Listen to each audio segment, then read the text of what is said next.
What is up, YouTube? Yo. MyCowboysFamily here, bringing you guys another game day reaction live stream as we watch our Dallas Cowboys on the road, facing off against the San Francisco 49ers. After Niners, Sunday Night Football. Let's get it on. And of course, would it be a Cowboy game without some last-minute twists and turns? No, it would not. So we'll get through it. We'll get to it all here in a minute. And of course, NFL news, I guess you can say, with some of the results in the NFC East. Not the best for our Cowboys, but in the end, can't blame anyone but ourselves, our team, right? Yeah. On this, guys, just keep winning. And now, a team that's been whipping our ass for years recently, got to get the win. The other teams won. Now, we got to give some huge shout-outs. Let's run through this real quick. The sponsor of the week, back-to-back, like our 90s Cowboys. He's a Houston fan. Much love to the man, John Luna, running the show there 2 weeks in a row. Big shout-outs to him. It may be a three-peat for him, because he's currently in the lead, and tonight we will crown a champion. He's got a slight lead over guys like Mark Hovsepian and fantastic supporters like Chill Pill. He's in front, though, of everyone currently right at this moment. So big shout-outs to him. He might be getting a three-peat lead literally when we end the stream tonight. Also, big shout-outs to A. Lavelle. Man, he's been the silver level member, longest streak membership person here ever. Big shout-outs to A. Lavelle with 98 points, powerhouse in it. Almost fully loaded there as our stream boss. And then Skeptical Fan, always staying skeptical. He is our Cash App King, baby. Yes, you know it. Appreciate you, Skeptical Fan, as always. Love the support all the different ways. But also we got to talk about leaders here. And on that side, the leader currently is Pat Pfeiffer. We had 5 on it yesterday. She took the lead, is in first place when it comes to any of the Cash App, Venmo, PayPal, those ways of doing things. You see it right there. And, of course, when it comes to the weekly gifting champion, it is the chillest of all. Chill Pill, appreciate you. She had 10 last week and is the gifting champion 2 times, by the way. I think in like 4 weeks. But John Luna right now, the sponsor of the week, he has 10 on the board as of now and has the inside track to take away that crown from Chill Pill. We'll see what happens as he has some streaks going on there. So appreciate everybody on all those fronts. But baby, how some ways to give the love here outside of the YouTube side, which is the super chats, the thanks button, of course. There's also jumping in the membership, like we had Tornado the other night, last night, and then also gifting memberships. Outside of that, that's the YouTube way. What's the other way in the Cash App crown way? Like Pat you have, Pfeiffer's of course, well, the Cash App, money sign MyCowboysFamily, the Venmo at My-Cowboys-Family, the regular PayPal link, and last but not least, the Streamlabs link lets your comment show up on screen just like a super chat would. Right, and of course, we always celebrate the top level membership crew here. We got the Navy Blue and the Silver level too, but Star level and over everything, always, every month. If you're in that level, for the majority of that month, you are put in that month's jersey raffle. You see Sewn and Stitch jersey, you'll see ours. That's what we got them. And yeah, weekly winners also get in there. Star level members get 1 membership. Over everything get 2. And weekly winners, bonus entry, whichever, even if you're not in the membership. So big shout out to John Luna, for example. He has, he's one of the people this month in October that gets a bonus, entry there. So big shout outs to you guys, and big shout outs to those in the membership, in the Star and over everything level. And for the nightly shout outs, baby. Weekly shout-outs. I mean, it's a nightly shout-out thing here. Yes, but thank you very much, Skeptical Fan, Jetly44, LC, John Luna, and over everything, Seabass and Chill Pill, the king and queen of the of the over everything levels. Yes, we just heard from the man Seabass last night. Getting ready to hear from him again soon. And it's Chill Pill, hopefully first appearance ever. Yes, and before I do the shout-outs here in the chat, of course, we do have some Cowboy news we have to touch on here. Of course. So, baby, I don't know if you're cool with it. Yeah, if I can go ahead and just jump right into some of that pregame news. Just because, right before the shout-outs, guys. So get ready because the game's about to kick off here in about 5 minutes. So I'll go ahead and start with the inactives because that goes right into the news we have to talk about. So for the 49ers, no major surprises if you were here with us last night. We have defensive lineman Kevin Givens, Jake Moody, kicker, wide receiver Jawan Jennings, offensive lineman Ben Barch, linebacker Jalen Graham, cornerback Rock Yassin, and their emergency backup third quarterback Joshua Dobbs. Right. Now, for the Cowboys, we do have Micah Parsons. We knew that one. Kalen Carson. Again, it was actually reported earlier today that he was kind of looking like a no-go. He is inactive. So, Rico Dowdle, though. is inactive. The what reasoning, the heck? Rico Dowdle. He got to the stadium and had flu-like symptoms, has the flu, is sick, and is unable to play this game. So out of all the running backs that are inactive, that we talked about Dalvin Cook being elevated, yeah, of all times, this is when we needed that running back. So there's no Rico Dowdle in this game. Some things we obviously are going to discuss as we head into tonight's game with that. Cornerback Andrew Booth is also inactive, so you guys are keeping track. That means we really only technically have 3 starting corners. You can count 4 since Mukuamu will obviously step in as the 4th corner, but Owuraku, number 27, is going to be the starter now back there, it looks like. Offensive tackle Matt Willetsko, again, no surprises. And then Trey Lance. Third-string emergency quarterback. Like we said, nothing too crazy there, but like you just confirmed, Rico Dowdle does have the flu. And so when it comes to the running back situation, though, with Dalvin Cook active and everything else, who's the number 1?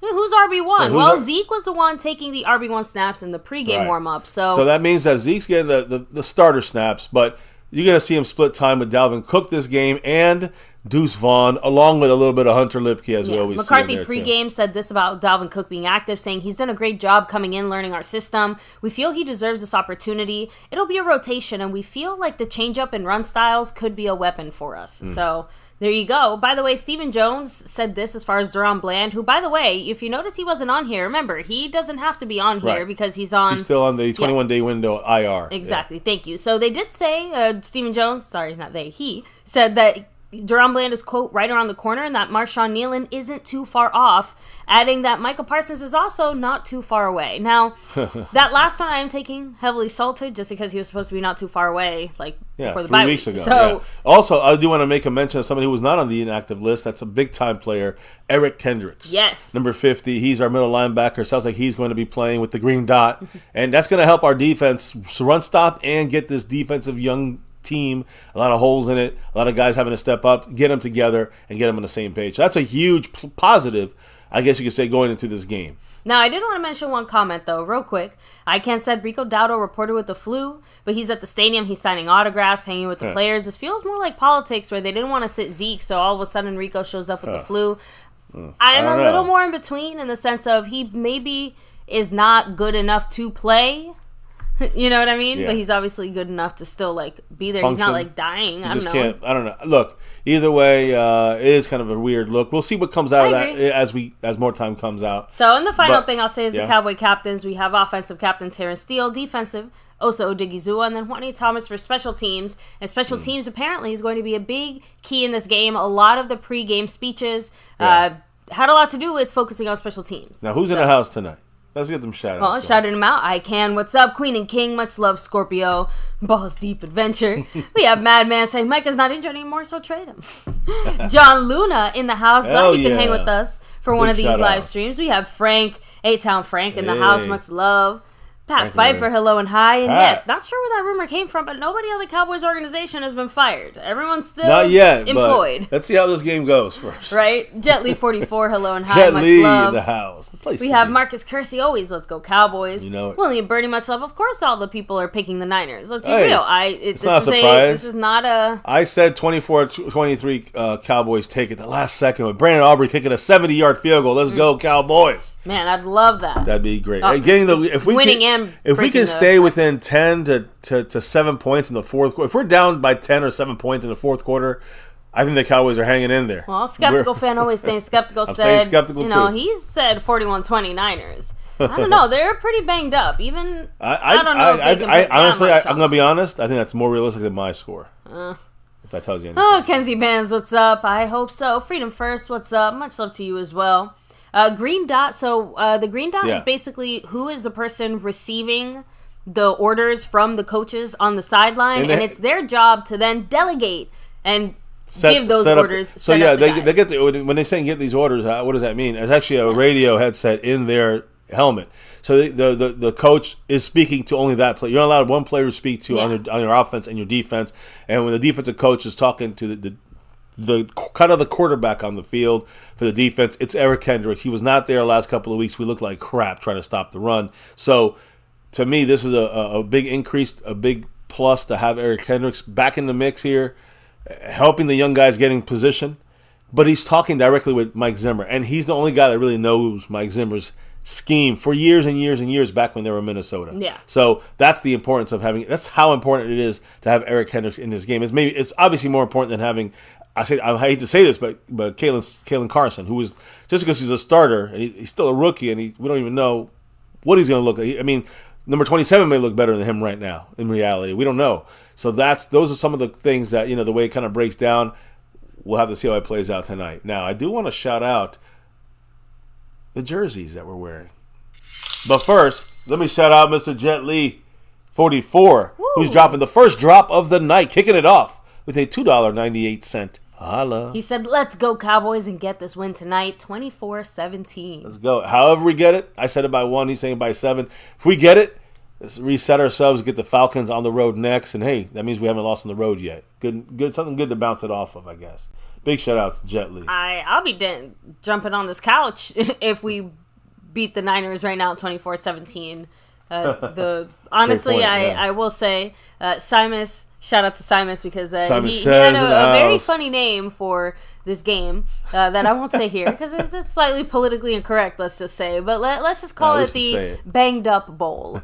So, Cripple Bowl. Both teams are heavily knocked down and out when it comes to injuries, especially to key starters and things like that. So my big fear is that even if we do win or something like that, that we won't be able to maybe take the win for more than just beating a needed rival. Right? And thank you again, Jet Li 44 with the $1.94 holler. Go Cowboys. Hell yeah. Go Cowboys. And he's jumped all the way to 9th place just like that. I just want to be able to enjoy a win. So, that'd be nice. And you know what? I will definitely enjoy beating the Niners. I would love to do that, but I would like to see a good game by the Cowboys. Just give me a good game. Give me some effort here. Yeah, Let's start with that. And if we hang in the game, you might get a win. You never know. One of the keys to this game is basically we have a lot of second, third, fourth string guys, so to speak, that need to step it up. So hopefully we continue to see some development there from the younger guys. I know yesterday we talked a lot about,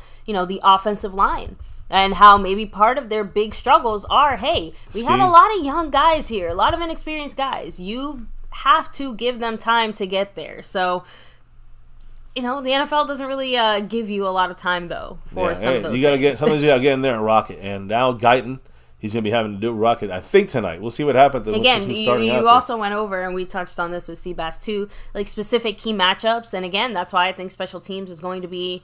I mean, special teams is one of the few places where we can actually kick their ass. So.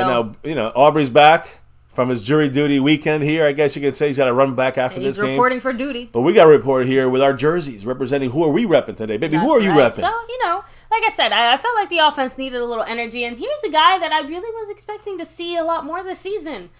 Jake Ferguson, where's tight my end. Fergaliciousness? Yeah, where's Fergie at, right? Especially in a game where, again, we are missing a lot of key pieces and we need a little bit of tight end help. I've heard a lot of slander from this guy right here. Number 7, about this guy. It is not slander. It's representing our offensive line. If we want to have a chance to get Fergie in the mix and CeeDee Lamb in the mix and everybody in the fucking mix, doesn't matter who it is, you got to get the offensive line rolling on all cylinders, and number 70's got to play better. Yes. So I'm giving it to the. I know we're going both heavy offense here. Defense is in trouble, no matter whose jersey. I could have put number 27 on today, but and unfortunately, most of the jerseys we have are also guys that are currently not playing. Yeah, so they're injured and banged up. But right now we've seen Dalvin Cook and Zeke out there. Dalvin Cook's number 20. Keep that in mind. And of course, we know Zeke's 15 right now. You get this is the new age Zeke right here. First quarter underway here, about to kick off. Appreciate everybody in the house. Don't forget to hit the like button for the stream. Hit subscribe for the channel. Hit the notification bell to all videos so you know when we're going live. Or dropping a video or a short, whatever it may be. And of course, you got Discord. The link is in the description. It should be working. And you also have the social media side where we're at MyCowboysFamily and everything, but at MyCowboys specifically on X, Twitter, whichever name you want to go by. I know. By the way, Cowboys do start with the ball on offense. I'm just trying to figure out if we won the toss. We're kicking off. I think we did. We're kicking off right now, it looks like. No, but I think we won the coin toss and chose to start we're receiving. Yeah, we're receiving the ball. God damn. So this is the guy they just pulled. This is their third string kicker, Anders Carlson. And of course, Turpin, we'll see if he gets a chance to run his back. He was on their practice squad. Remember, their starter, or one of their kickers, I know Moody's out for this game, but their other kicker hurt his shoulder making a tackle on a kickoff. So and thank you, Scorpio. Going for a Halloween look and I didn't want to wear red. So yeah, F the red right now. Anything red and gold, ain't happening here. I guess other than our leaderboard, which right now he's in the green. You know what I mean? So number 41 is their kicker. It's always interesting numbers to see these college numbers and high school numbers come back for kickers and punchers. And if even skeptical fans said Rico doesn't look sick, I mean, the thing is that with something like the flu and being a running back, and maybe like if they tested him and maybe like his oxygen levels are low or something like that could be a different type of situation, especially if he's having like muscle weakness or other stuff. They're about to go, guys. It's about to go off here. So my guy here, Harley Dad in the house. Damn, he's Niner fan representing it. Hey, much love to you representing, but fuck the Niners. We're after our 15-minute Harley break. Dad, I thought you used a box of tissues up last night. You don't remember? I mean, first of all, we're banged up, but so are they. And also, remember, hopefully, what we're going to see Harley Dad doing at the end of this game, Harley Dad, hopefully 40 whining, if you know what I mean. The San Francisco's 40 whiners. Much love to everybody. Let's get it on. Good game.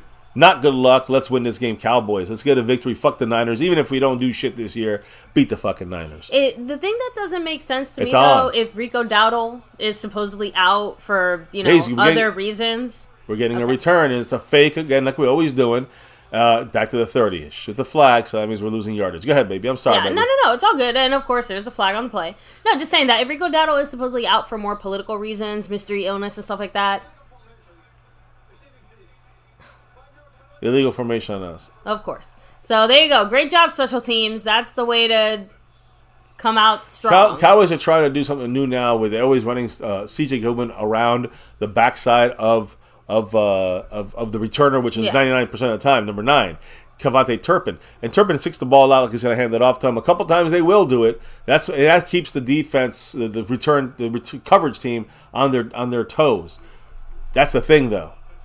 You can line up illegally if the guy leaves early, so that could be the issue there. Now, here we go. Cowboys I formation. Dak's under center with the fullback. We're running the ball with Zeke, and there's a little hole there. Zeke is about 6-7 yards. Zeke actually gets a solid amount of yards there. Hell yeah. Up the middle, by the way, which is something I specifically had called out for not looking too hot recently. But why, though? We were using smaller guys, like Deuce Vaughn up the middle. Something that you also pointed out is that guys. While Dowdle obviously averages a pretty decent amount of yards a few times you use him, he struggles finding the lane sometimes. So maybe that's inside part of it too. is an issue for him at times. Outside a lot better. Inside an issue. By the way, CeeDee Lamb in motion from left to right, lined up now as a receiver.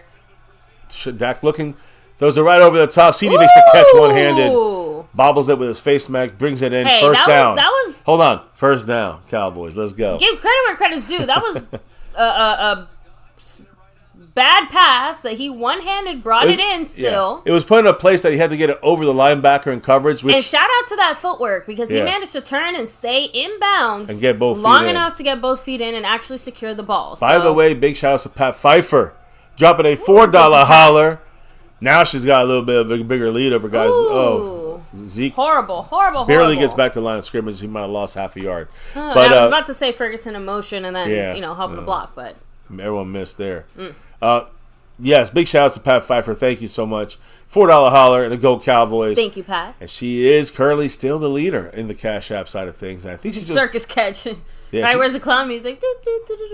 That's only in the Jerry Jones office. So I always appreciated Pat Pfeiffer. Again, maybe if you do the gifts part at least, again, you might get lucky and... Quick throw to CeeDee Lamb. We got a little running room here. A good tackle by the safety. He gets like 5-6 yards. Ooh. All right, so about 34. I know. Just Jalen Brooks, right?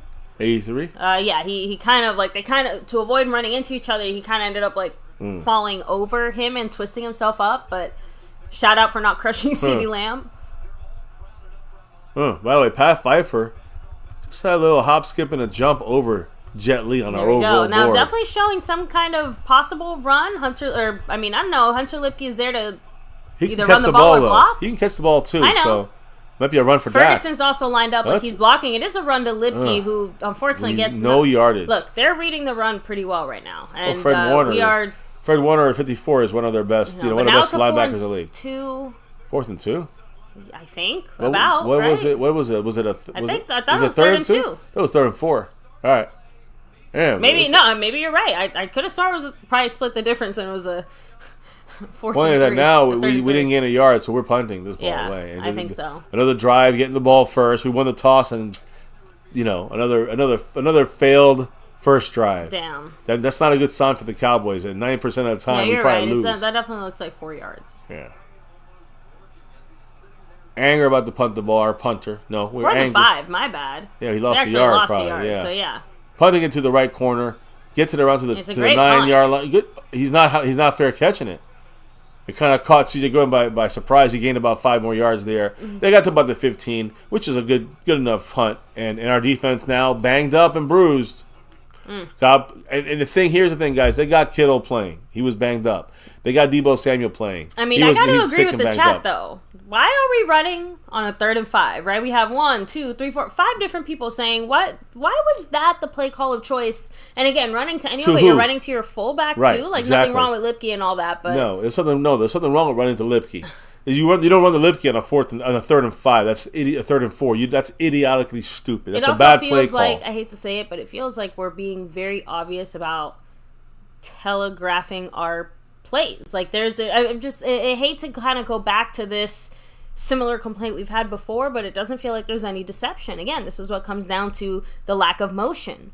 Right, the lack of a play action and things like that. I mean I hate to use the word deception, but the point is that when we line up for the run, they've stopped it every single time outside of that one time with Zeke because, we're basically waving a giant thing that says, "Hey, we're running and we're gonna run to this side." Like I can see it.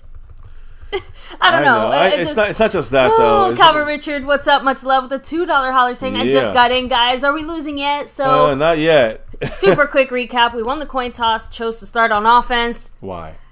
Did not get more than 1 or 2 first downs and before we were stopped. We just punted. They're on their own 15. Obviously not exactly an ideal way to start off, especially knowing they're going to get the ball second half. But yeah, just unfortunate. And John Luna. Huge shout out to you coming in as well. A $10 holler from him. And he said, I'm happy to catch up with MCF in this boring bye week. I'm here to support from my MCF and MCF fans. So thank you so much, John Luna. Big shout out to John Luna. Back-to-back sponsor of the week. Right now, in the lead on the gifting side, on the gifting board, and on the overall board right now. Big shout out to John Luna. Trying to go for that 3-peat. Big shout out to and Calvin Richard. I mean, he just broke a tie, by the way, with Seabass. Pulls ahead of him, getting closer now to Chill Pill. Anyways, go ahead. Now, question: what do you guys think about this comment by Cassie Stewart? Because she said you only run on 3rd and 5 when you have a Derrick Henry in your backfield. Because I feel like that felt a little targeted, but in a good way. Well, right? and making a point way, like again, someone even said, who was it? I'm sorry, Madman even said, or if you're like within field goal range, which again, remember for Brandon Aubrey, like that's a long freaking range. Yeah, but no. So he's saying if you're in field goal range, if it's 3rd and 5 and you're at the 35-yard line, maybe you run there because you're getting points anyways, rather than risk a throw, whatever the reason may be for that. Although I don't know why we're risking a throw. That's the whole point. And let me remind everyone, aren't they supposed to be part of like our scripted plays too? Yeah. Yeah. So that's what we had script. I mean, damn. Yeah, it's not very. Maybe look, the one small. Ooh, great stop there. The one small credit I will give the Cowboys. There's some good defense. That's overshown for all the conspiracy theorists out there. Whatever plan we had probably involved Rico Dowdle, and now that Rico Dowdle got thrown out of the game about 30 minutes before it started, maybe McCarthy had to rewrite some of those scripted 15 plays, and Xing out Rico Dowdle ended up changing things more than we liked. Well, you run it to Lipke. He didn't exit out that play. I'm sorry, you don't run to Lipke. I'm not disagreeing with you. I'm just trying to present reasons. 2nd and 9. They throw it right in the middle there, right in front of get a first down. Oruaku there and Overshown. He's short. It's 3rd and 1. Nice. It'd be nice to get a stop here, but I mean, how confident? It's gotta be 3rd and inches. 3rd and 1. It's how do you feel comfortable and confident in our Cowboy defense getting the stop? Now Kittle's playing. They didn't go to Kittle there, and they got Deebo Samuel playing. They got their guys kind of at least worked in probably a pitch count kind of way. 3rd and 1. They're gonna probably stack their line with 13 personnel or 12 personnel. They are bunched formation there. That's a false start. Yeah. That's got to be a flag. Okay, there you go. Great job. Great call. That's got to be, again, not even a false start. That was illegal shift. Illegal formation. Or they're calling it a false start. So they are calling it a false start. On the receiver there, They rushed there where the receivers weren't set yet. So there you go. Receiver gets called for that. And so helps the Cowboys there. Now it goes into a 3rd and 6 instead of a 3rd and 1. Look, they're confused. I mean, yeah. You can't have two guys moving at once. They hadn't even finished discussing the play. Now it's 3rd and 6. Now there's a break for the Cowboys. Can we capitalize, get a stop, and get the ball back? I'm just thinking this. I'm not looking for a blowout. For the Cowboys, will be lucky if we don't get blown out. Cowboys are playing mugging the A gap with both linebackers. You don't know who's blitzing, who's dropping back. They both drop back. Regular rush. Kendricks on him. Little bit of pressure. Deebo Samuel. Who is that? Not good enough. I mean, we can't make a tackle there. Kendricks cannot make a tackle. Incredible. Kendricks couldn't cover and couldn't tackle there. Deebo Samuel Jr. is making the play over James Herr. Shout out to you, James Herr. Thank you so much. I appreciate that. With a $3 holler in the Streamlabs. Ooh, that's right. He said that play call was a big sign of I bleeped it out, so I'm going to insert my own curse word for you. Of a shitty head coach. He wanted to put that generation defense on the field with that play call. By the way, you see the mismatch on this play here. But shout out to James Herr. Thank you. And that was Kendricks got 100%. Burnt so bad there. But it was because of the way that the Niners did it. They had Deebo Samuel as a running back, and so Kendricks covers running backs. That's what linebackers do. Thing is, Deebo Samuel was a running back, and he became shifted out as a receiver. So Kendricks had to go one-on-one man, and they knew it. He had him burned within a second, and they had that side of the field open. That's the game design. That's the play design. So it's an easy first down, a big play, and they're on the 40. That's a hole. Flag. It's got to be a whole little foul. Got dragged down, it looked like. So, by the way, Sky Johnson, is that true? Saying that the Jones kids were in an accident before the game? I hadn't seen anything about that, but... Holding Niners. I did not hear about that. They're looking sloppy. 1st and 20 for them. They're fullback. Use check. Man. Let's check on that. I didn't hear anything about that either. I hope they're okay if there is an issue, though. Or an accident. Damn. That's horrible.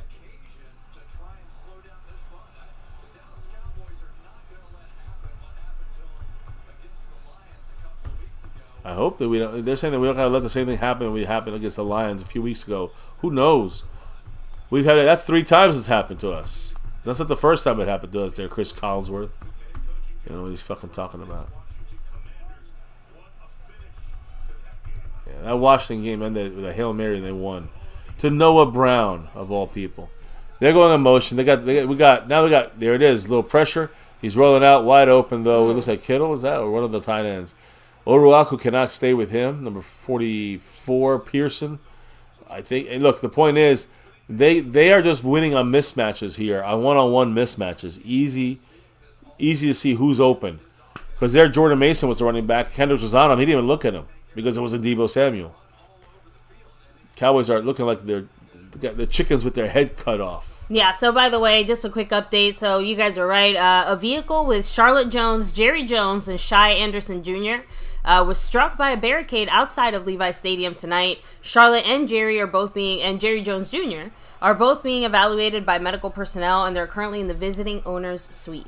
So I hope they are okay. It sounds like they're right. Yeah, it sounds like if they're back in the suite, they're good to go. They're getting personal, medical treatment there in their suite, so in the visitor suite. But yeah, hopefully they invite the Niners. Yeah, it looks like a 4th down for the Niners. They're gonna kick a field goal here, I think. Hey, solid job there, defense. Actually, yeah, good, better than we expected. They're not going to get. The Cowboys are focusing on not getting beat in the ground, which is good. And the one guy who's had kind of more than usual success against Shanahan offenses is Mike Zimmer. Now, 50-yard field goal attempt. This is the 3rd string kicker, number 41. You never know. This isn't a guarantee. Yeah, but against us, everything's a guarantee. He sneaks it over the bar. He makes it. Just the first of many attempts, I'm sure. Now, Calvin Richard. Now we are officially losing. Unknown Ninja, what's up? Ramon and Emily Jones. We have, let me see, C. Bass, the man himself. What's up? Much love. Unknown Ninja said, Jerry must be calling plays since he knows it all. Yeah, maybe he should be if he knows it all. Those scripted plays definitely looked like something Jerry cooked up. Yeah, well, let's not push off the blame there. That's the one thing that's on McCarthy. You know what I'm saying? That's the one thing McCarthy is fucking shit. It's funny because I was just thinking that bend don't break. Probably the definition of what we're trying to accomplish in this game. We're hoping to hold them to field goals. We're hoping for the occasional punt. Remember the game we played against the Giants? and the way it was kind of sloppy. We played poorly, but we won 20-15. Yeah. But we allowed only 5 field goals. So this almost feels a little bit like if we can head that way, that'd be a positive for us. We actually would have a chance. But if it starts heading that way, it's just a matter of them breaking us down. Like now it's 3 points. Next time it's another field goal, but they get closer. The next time it's a touchdown, and the next time it's an easy touchdown. I do kind of have to point this out though, just because it is so kind of annoying. Like you said, why does it always happen to everybody but us? But wasn't Deebo Samuel like really sick or really hurt earlier this week? He was injured. He was banged up a little bit. It was more on pneumonia, and he was in the that's hospital what I said. for a I'm couple like, days. I know he was sick or something. So you go from pneumonia to this. Great catch. And again, we go from I have the flu, and that's not to make fun of Rico Dowdle, just saying that we just cannot catch a break. I'm just not a big conspiracy theorist when it comes to that. So to me, Dowdle's situation is probably that he's able to function, but I wouldn't have him out there signing autographs if you got the flu. Functioning, walking, and talking is very different than physically performing in a football game. Yeah, but that's why I said that there's. But would you have him out there passing the flu around, signing autographs? Unless, I don't know. If that's true, that's wrong. But I agree. He's probably infecting everybody he's touching. Yeah, in the end, though. I mean, I'm just saying, like, you can't really isolate him either, though. Like, I don't know that's what I'm saying. Like, I think the NFL just has you can't stop him from signing autographs. Okay, well, then the NFL has really shitty like germ sick policies or whatever to say. That's what I'm saying. Like, they're just kind of letting them. I completely forgot about wear that. Wear your mask. Yeah, right. Like, go to the hotel. Like, maybe like even the locker room. That's what I'm trying to say. Like, I know it sucks to not have him be part of the team or be involved in stuff, but I think it's gonna suck even more when we hear all next week illness. Everyone's gonna be out on Wednesday. Get ready. I think the way that the Cowboys see it is if he has the flu and he's already symptomatic at that point, like keeping him locked up won't make it better. But I mean, why would they make it worse? And by the way, I do want to be a big shout out to Pat Pfeiffer because that's a close battle. Because James Hurd is right behind her. That's right. You know what I'm saying? I think it's 9-6. There's Turpin taking up the middle there to the 32. So I'm just saying that's a close battle there. Just want to keep everyone in the loop there. And with Jet Li in third position on the Cash App board right now. Tonight we will crown winners on all the boards. Hopefully we'll crown the main winner, that star over everything. We're down 3-0, and it's 7 minutes and 8 seconds in the first quarter. First attempt for the Cowboys on their own 31-yard line. Dak looks like he's taking the ball from under center, not a shotgun situation. And we'll see where we go. Is there an injury or something going on? They're like only zoomed in on Dak. Like in a weird, creepy kind of way. I'm trying to see his eyes. I think as well. We got Lipke. He's the second running back. He's in motion, acting as a tight end here. Strong side right. We run play action. Dumps it down to Lipke to the right. To Ferguson. Oh, gets slammed down from the top. I mean, there was no horse collar. Damn, he just got like that's a fish hook. Yeah, and the guy. I mean, right there, Ferguson looked like Jason Witten going in his last year. And that's what I was gonna say. He got no yards after catch. I need you to do something, please. It's a good tackle. Oof. A 1 yard gain. That's not going to be enough for us. 2 yard gain. 2nd and 8. Shotgun for Dak. Ferguson's right up in the line of scrimmage on the left side. And he's got Dalvin Cook there to his right in a shotgun situation. Oh, is that there we go. Number 20. So we'll see what happens Dalvin here. Cook sighting. With 3 receivers, CeeDee Lamb in the slot on the left side. Bosa just getting out there quick. Dalvin Cook already looks better than Zeke. I mean, I'm just saying one play looks better than Zeke. That speed burst he had there looked better than Zeke. Am I wrong or am I right? I mean, he's got finesse. The guy's a good pass blocker, but also people forget on Dalvin Cook's ability to catch the ball and run. In that Viking game comeback on Thanksgiving against the Colts, he had a couple plays, one of the big ones at the end, where he just took it all the way on a screen. He's a very good screen running back. Dalvin Cook looks like he's ready to run on this play. Ferguson in motion from left to right, lined up to help Dalvin Cook gets the ball. Everyone collapses on him. He gets half a yard. Either way, I mean, no one can get a yard there with the whole San Francisco defense is waiting for him. Like I said, their defense is doing a very good job of being able to see all of our runs. Like we're telegraphing it and they're stopping it. That's it. Yeah. So that's what I'm saying. Like the only element to our run game that we can add then to help make it successful, if we can't beat them on a one-on-one matchup, is that surprise element. So bring in the motion, bring in the play action, bring in, like you said, that little dump down play to Dalvin Cook. Like now Cavante Turpin in this game as an outside left side receiver, and Dak's looking to him, but goes back to the other side, CeeDee Lamb, and he makes the catch. That's a catch. CeeDee does make the catch. That's a catch. 2 feet in, Great job. Where did they mark him? Like 8 yards? Yeah, about a yard short. 9? Okay, no, yeah, that's not bad though. Yeah, so it's what, 3rd and 1. Great job, CeeDee. CeeDee with a great catch, and he kind of had the one hand he's 2 for 2 on those weird passes again.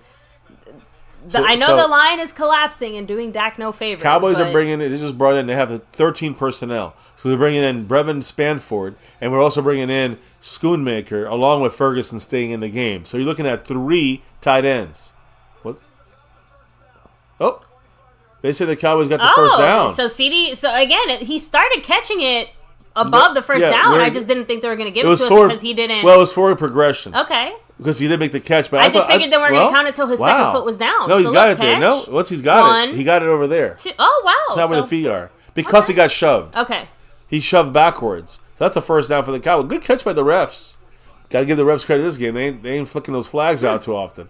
Knock on wood. I have to be honest. So far this year, I think the ref crews are doing a better job of not being super flag happy for the most part. Depends which flag crew you get. 1st and 10 for the Cowboys. I know it still depends, but shotgun for Dak. We're throwing improvements. Some pressure. Dak going deep to the left side. I don't like it. It looks underthrown. Double teamed interception. What I tell you. Underthrown and an interception too. I mean, was he even tackled? They just fell down. Bad decision there. Dak was getting hit, by the way, on that play, but it was double team.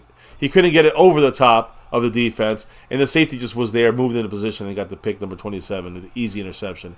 Dak Prescott looking like trash, but also kind of getting crushed by Bosa. I mean, there's nothing you can do there. I'm surprised they called him down there, but he's out. Okay, that's why.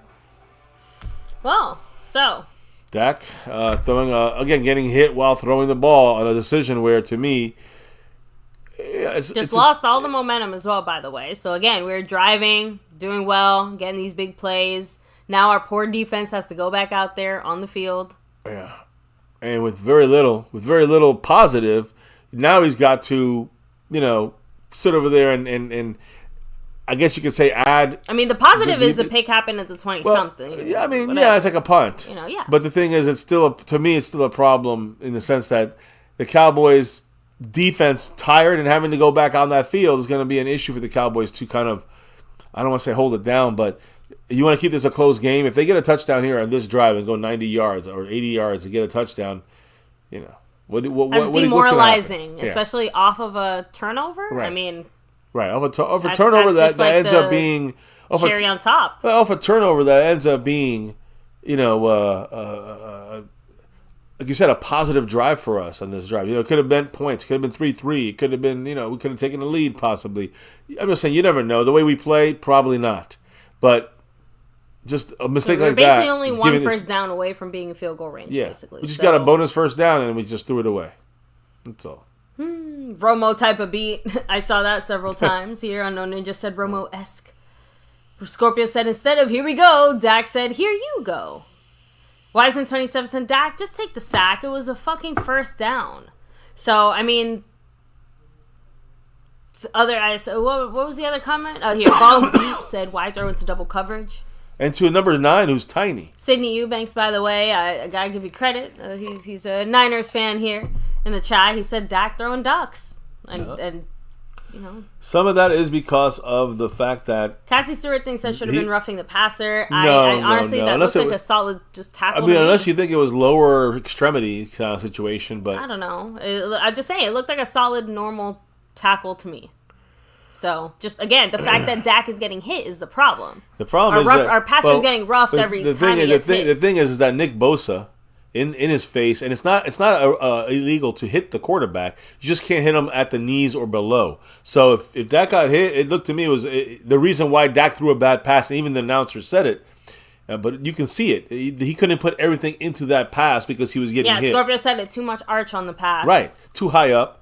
Gave time for the safety to come up underneath the ball, but he didn't get it over the top. If he had thrown it into let's say he hit the pylon of the end zone, if he was able to get all into it instead of getting hit, there was a chance that would just be between Turpin speed. Yeah, then maybe we're even talking about, hey, who knows? Maybe you get a PI. Yeah, but that's more of a touchdown play there. That I don't think Turpin was going to get there though. Oh, it's just about speed. He had him beat. A solid run there by the Niners for about 5-6 yards. Turpin had him beat to the corner, and the safety was late. But because it was a high arcer, it gave time, and it was a low, it was underthrown. It gave him a chance to go. Okay. But if you hit that corner, to me, it looked like Turpin That's a touchdown home run play right there. Look, he's burned. He just got to get to the corner there, and he just underthrew it because he got hit. He had to slow down. The fact that Turpin had to slow down and try to hook back for it. Yeah, you're not going to win that. He's too short to win that. That's not the obvious play. The plays are throwing into the end zone. The thing that sucks, oh man, we have a hurt Niner offensive player. That's the running back. And they already don't have McCaffrey. Now they're going to lose him. They're going to go to the third stringer. So. I don't want to say it 100%. For one play, he has to be out for one play. Damn. Yeah, Jason White said Bosa got there, y'all. Stop tripping. So that's what I'm saying. I'm not tripping. Yeah. I agree. So, yeah, Steele got beat. I mean, our offensive line is barely hanging on by a thread. Again, why do you think a lot of those run plays are also not looking so successful? Like I said, we are getting beat every single time. Yeah, it's not cheating by the refs. It's Jake Cogs 30 said, "Did anyone expect this game to be different?" I mean, no, but there's always, again, this is how you know I'm still a fan because I still hope. All I want is this, and this is what I hope for, is the Cowboys keep it close. Right now it's close, but it is the first quarter. And, yeah, we're still fighting. I mean, Harley Dad said, "Why y'all gotta beat up Mason?" We didn't beat him. That sounds like that means that Isaac Guerrero is the next running back. And he's also a rookie, if I'm not mistaken there. So they got number 31's going to have to come in for 24 and take out Jordan Mason. We'll see what happens. Without Juwan Jennings, they got Chris Conley and Jacob Crowing, Ricky Purcell, 2 rookies for them to step up in that play. So we have to take advantage of a little bit sick Debo. Well, he didn't look sick there when he's make those catches, but their other guys got to be they cannot be getting first downs. They cannot be getting touchdowns. Slightly good news. Jordan Mason briefly went down. He's jogging off the field. Good, He put his helmet back on, and he's not getting checked out on the blue tent or anything. So it looks like he might just be out for a play, and then he'll be back. One play will be out. And I think maybe just got the wind knocked out of him or something. If they even want to run no running backs, they can do that too. But they have Isaac Guerrero and Patrick Taylor Jr., 32, 31. Those are the 2 guys they have in there. So yeah, I would just run. I would either run none or one running back and just have them pass blocking or something. I'm not sure what the play calls and what happened to that play. They got 6 yards. It's 2nd and 4. You can run or pass on that play. So just glad to know that he's not seriously right. Of course, yeah. So, but Jetly 44 said attack their weak side now. I mean, right now we're on defense, so we can't attack currently. Well, he's saying if there's no real weak side with their offensive line fully intact, so the weak side's not the issue. It's just the running back is not really a weak side situation. Yeah. So to me, it's like if they run, they're playing into their own weakness. We can't control that part. When it comes to the other side of the ball, well, I don't know how many weaknesses they have over there, but we have more. Jordan Mason, he looks like he's going to be fine. Right now, because of the extra week and the extra games, he's dropped to 3rd in the NFL when it comes to rushing yards. And you know what's funny? For all of you guys in the chat criticizing Dak. Play action, by the way. Cowboys fell for it on a 3rd-string running back. And he still, Purdy gets in there. Got it. Yep. Easy catch for Kittle. First down. So, Moody, I mean, not Moody, but Mason will come back in now. And they're back to full strength. So what I was going to say is for everyone who's kind of trashing Dak in the chat, it's funny because those are the types of moments and decisions where I'm like, yeah, you guys are fully justified. Because that, to me, was more of a Dak decision than anything. Yeah. You're right. He did not need to choose to throw that pass. They're going deep on this one. And oh, God. Deebo Samuel. Jordan Lewis fell on Deebo Samuel coverage there. No flag, thank goodness. But he was on him pretty close. A little overthrown because of the close coverage by number 2, Jordan Lewis. I'd rather see Jordan Lewis and Kendricks on him. I don't disagree. Jordan Lewis is good closing. He did touch him there. He did. They could. Now I want to make sure people understand. They sometimes throw a flag for that. So we didn't get called interference on that play. You can't bitch. The refs are cheating. Just keep that in mind. I like to show that off. That not always does everything go against us. I'm just still so impressed by Debo. The fact that he's out there. Yeah, sick and pneumonia and everything. And they're running the ball here. And 31, like I said, Guerrero, he goes right down with a little touch. He goes down. Cowboys touching to make sure he's called down. 3rd down and about 7. So we'll see what happens here. This is a big play for the Cowboys to get a stop. We get a stop here. It's just a good little rest of defense. Get the offense on the field. And Dak, refocus your fucking self because right now you're looking like shit the last 3 weeks, bro. The last 2 weeks. So you got to do better. I don't even care about the money. just as a quarterback, to a franchise quarterback, a top 10 guy. I don't care what you get paid. Top 10 guy. You get paid number 1. I don't care. You don't deserve it. You deserve it. I don't care. Top 10 guy needs to play better. Now we have one blitzing inside guy there. Little pressure. Overthrowing it to Kittle. Trayvon Diggs slipped. We had a little bit of. See, it was a little bit. But it was a confusing. Their guys don't fucking slip when it's time to go make the pick. It's a confusing play for the way the Cowboys played that. You see how the right side blitzes? I think is that overshown blitzing because Kendricks drops back in the coverage. You don't know who's blitzing or not in the middle. So he drops back. He squeezes it in there into coverage. Trayvon Diggs was facing the wrong way for an interception anyways. That's why he fell. So I don't think it's a slip that we had a chance. He was just facing a different kind of coverage scheme situation. I guess. They're punting, though, is the important thing. Don't fucking no. Turpin gets a chance to return it. One of the few times. He gets Turpin. about 5 yards. Go, Turpin. Breaks out of there. Ooh, gets popped hard. But you know what? Hey, he holds on to the ball. Hey, the team is defending him. They don't like that he got laid hit. The Cowboys got to be careful here for a dumb flag here. I see helmets. There's people. Oh, he just grabbed his face mask. They don't call a flag for that. Okay, they threw the flag now. Just don't do anything back to him. I don't know. I think the Cowboys. Number 30, Wanye Thomas. Right. Yeah. His face was grabbed and pulled, and it's like pushed underneath his face. They had to throw a flag on them. He did it right in front of the ref. They probably throw it for both guys.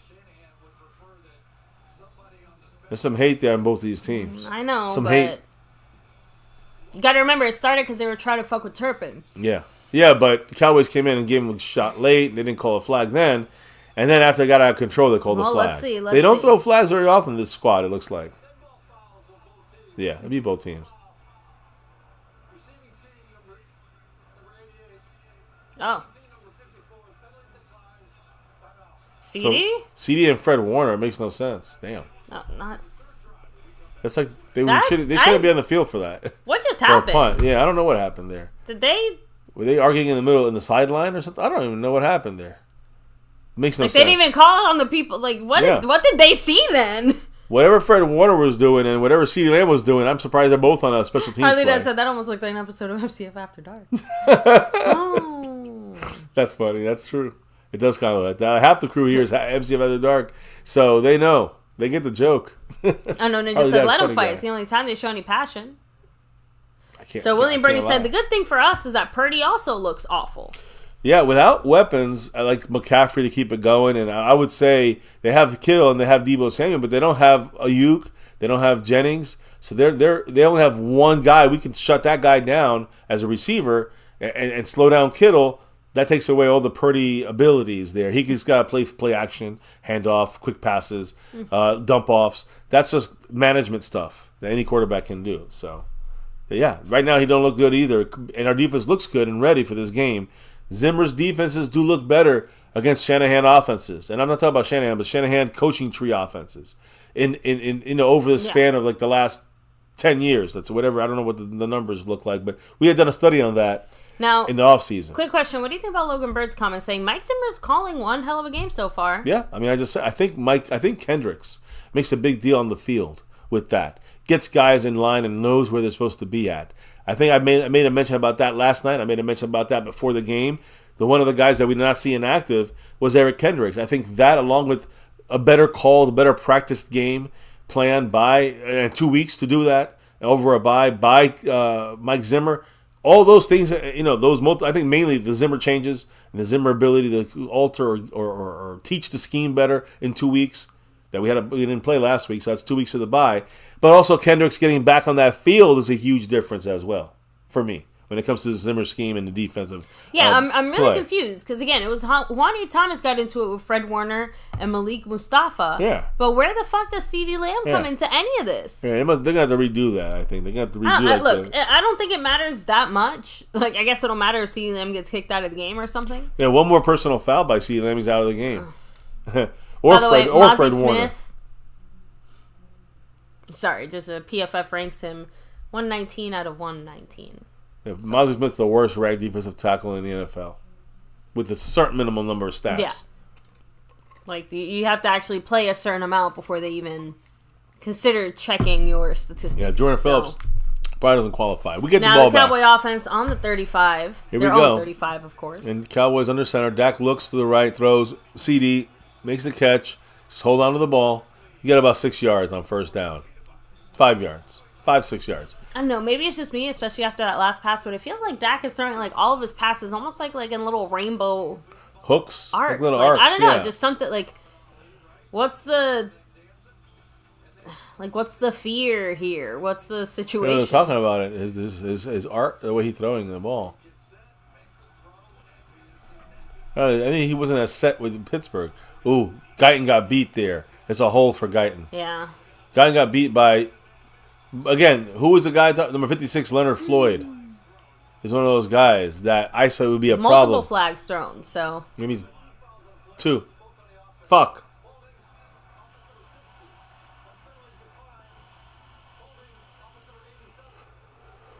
Ferguson also held. That's the one they taken, but Guyton held, it was obvious. Yeah, I think next season on MCF, I'm only doing T-shirts. No more jerseys? No more jerseys. Like, I'm still going to... Look at Leonard Floyd, 56. I told you this guy would be a problem, and Guyton would be... And that's what was my fear. They have to... And who was holding... They held Nick Bosa. It was... I mean... Oh, no, it wasn't Bosa. It was 91. Richardson. Okay, it was even somebody that important. Just 2 bad plays there by both Ferguson, and number 60, Let's the just rookie. be glad penalties can't be stacked. Yeah, 2nd and 14. Dak's changing it up. Trips right. 3 receivers right there. I think receivers Stadium right. is like super loud, by the way. Warner's in the middle, 54. He's their main guy. It's a run up the middle for the Cowboys. And we get about 5 yards with Zeke. So now it's a 3rd and what? 3rd and 10? No, 3rd and 9, 3rd and 10. Because it was It was 14. So it's about 3rd and 9, 3rd and 10 for the Cowboys. It's a risky play. You don't want the Cowboys to have to squeeze into a fucking tight window throw. And that, even though Dak is very good generally that also increases the risk and causes picks. So we're about 10 yards away, 9.5 yards away from a first down. Niners look a little confused. Turpin's in the game. A little trickery for Turpin on the outside run. Can he get the yardage? He does! A fumble. Oh. But we get the recovery. Is that BB, our center with the fucking recovery? Thank goodness. Because Turpin had the first down and then fumbled it. And he got I don't know how he got through there. But again, the problem is that he fumbled because he was twisted himself and his body in such a way trying to get through it. Look, a lot of like pinballing someone his way. pulled it out at the end. It was miscommunication too, because CeeDee Lamb was just standing there, not knowing what to do. I don't think someone pulled it out. I'm telling you, it's as he was turning, he lost. But it was weird to see CeeDee Lamb not even be like lost in the play. By the way, Tolbert in motion from right to left. We're not running a very smooth offense. Dalvin we are running Dalvin Cook here. Damn, he slipped. He had more yards. He knows it too. He almost had a first. He would have been. He knows he could have bursted that one. He would have been gone for 20 yards. Leave him in the game, please. I want to see. We did get lucky there. We did get lucky there. What do you mean? With the fumble, with Turpin, the recovery, yeah, like that could have. Second quarter. Again, imagine another momentum-killing turnover. I mean, we're glad it went our way. There's only so many you can overcome. You know what I mean? Look, I will take this. For the end of the first quarter, 3-0. Like you said, we're in the mix. We're hanging in there. Stay in it. As long as we can stay within a touchdown, I will consider this a fighting chance. What's the chit chat saying? Logan Bird said we could have used Dalvin last week. I feel like we could have used him since week 1, but what the fuck do I know? Wiseman 27 said BB player of the game. I mean, right now, absolutely came in clutch. So, seems like it. No, it's actually, I was going to say, as far as Dalvin Cook, even I will grant the Cowboys a tiny bit of leniency in the sense of it sounds like he still was working his way into more of a game day football shape, right? Yeah. With the lack of training camp. What I'm saying is, like, with him not being active like week 1 or whatever, maybe even week 2 I could have, like, okay, fine. But everything after that, it feels a little... Yeah, but you got to remember... I know we went into But we also talked about the issues that we had, positions that we needed to pull up from the practice squad, and at the time, running back was not it. With Rico Dowdle, which was not known, we still had moved up Dalvin Cook, and we were thinking, okay, who's going to sit? And it ended up being Rico Dowdle because has the flu. I guess, but how hard is it for the front office to basically just say, we had other positions of need, that we needed to activate first. There's nothing wrong with Dalvin Cook. Instead of playing this weird kind of game where they made us all think that he, sucked. I don't know how to explain it that because that doesn't give away. More like we weren't ready. He wasn't ready. That's the bigger issue. My whole point is that just saying that we had other needs that took more of a priority. How does that give away anything that we didn't already see? You're talking about past events. And I also think it matters too, though, that like the Dalvin Cook situation, leaving him on the practice squad was risking losing him to anybody if they just went. And then we talked about the Steelers with their lack of running back situation. Would have been a team that could have stolen someone like Dalvin Cook and rolled the dice. That was a big actual concern. And yeah, everybody was saying about Beebe, definitely the player of the game. The play of the game, I would say player, but the play of the game is Cooper Beebe saving this drive. But you guys saying what if the next play is a fumble by Zeke? What if it's an interception by Dak? I'm saying, what if it's a tipped up play and it's a pick? I'm just saying, like, what if it just doesn't work out for any points? Is it a huge save? It's just a little save because they don't get the ball in better position. I'm just saying, like, we need to score points in this drive. If it's a save, then let's get some points. Texas Cat said it looks like we're just going to get 5 more yards and just kick the field goal. Where are we at, by the way? We midfield. Remember, midfield means the record. I think we just passed midfield, if I'm not mistaken. Could be close to the record. The record is the 50-yard line. You add 17 to that. That's tied the record. So you want to go 49 of our own. So yeah, we're it's a little bit. We would kick a field goal if he's. I don't know what the kicking situation is with the field, but right now 2nd and 6, we got 2 downs. We're running Dalvin Cook, and he gets about 2 yards, leading up to what 3rd and 4. 3rd and 4. Yeah. When Dalvin Cook comes out,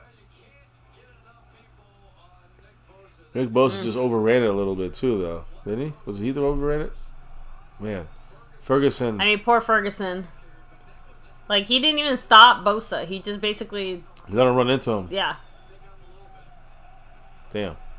3.5 sacks. But I don't think it was voluntary, though, was my point. No, like, I know. You can't stop Bosa. 3rd and 4, Ferguson in motion gets set. 2 and 2, and we got Lipke. Dak rolls left, throws right. Yes. To CeeDee Lamb. That was a design play. Finally. First down, Cowboys. I love it. But finally, a well-designed play. Right. It was. You understand, though, everybody played into that. So Dak rolling out to the left was on purpose. Let me explain why. Because he was looking like he was going to throw to the corner. Yeah. And he turned it back. Look, see him looking to the outside? That drew number 0 away from from rolling back to that spot. So that was a Dak Prescott, and you have to act it out. It's a performance thing. You have to do that, and it's part of the trickery of football. Well, I love it, and that little detail makes a big difference. That little detail makes a big difference too. Opens up for Zeke first down on a 10, 12-yard run. Why? Why? Why is it a first down? Okay, good. They gave him the first. Why is it a first? Well, why is it a first? See that Dak got the ball. What did he do? Watch what he does. I don't know if this is the play. This is not the play. No, but he brings it up to his chest. Yeah. Oh no, yeah, that's the same one. Yeah, we're just driving. He brings it up to his chest, and then that little bring up makes the defense think it's a pass. They take a step back. The linebackers take a step back, and then he gives it to the delayed. It's a delayed run. It's a delayed run, and they run it to the running back. He runs at Zeke. And now the linebackers and defensive players are step back. Again, this time it actually worked, though. Yep. It was well run, well executed. CeeDee Lamb in motion, left to right. Ooh, was he set? They couldn't say sack. Shit. Doesn't matter. Terrence Steele gets eaten up.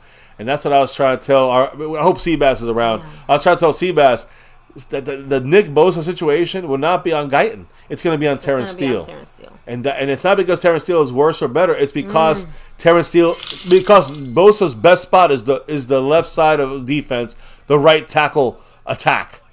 And that's not about Guyton. It's about whoever's on the right tackle. That's Terrence Steele. Big shout outs to the man John Luna in the house. Thank you, John. Appreciate dropping you. Much another love. $10 holler right there. I'm going to read your comment as soon as this play is done. It's 2nd and 15 with Tolbert in motion from right to left. A-Level 68 points, by the way. 2nd and 15. Left. Zeke runs. To run to Zeke.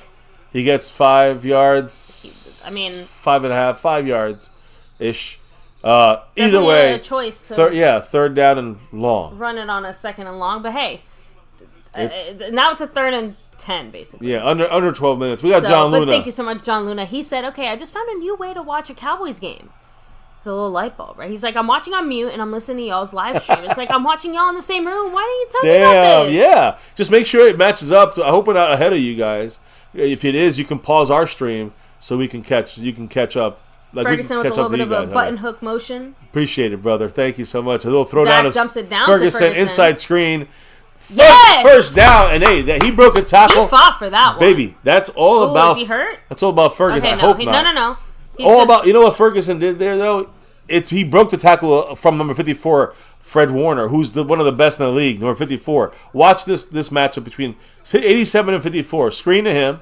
Fred Warner comes back out, makes the tackle, but Doesn't make it. The stiff arm from 87, give him the extra 3 yards and the first down. Some serious tight ending there. Ooh. In tight end in motion there. Ferguson, play action. First and goal to the end zone.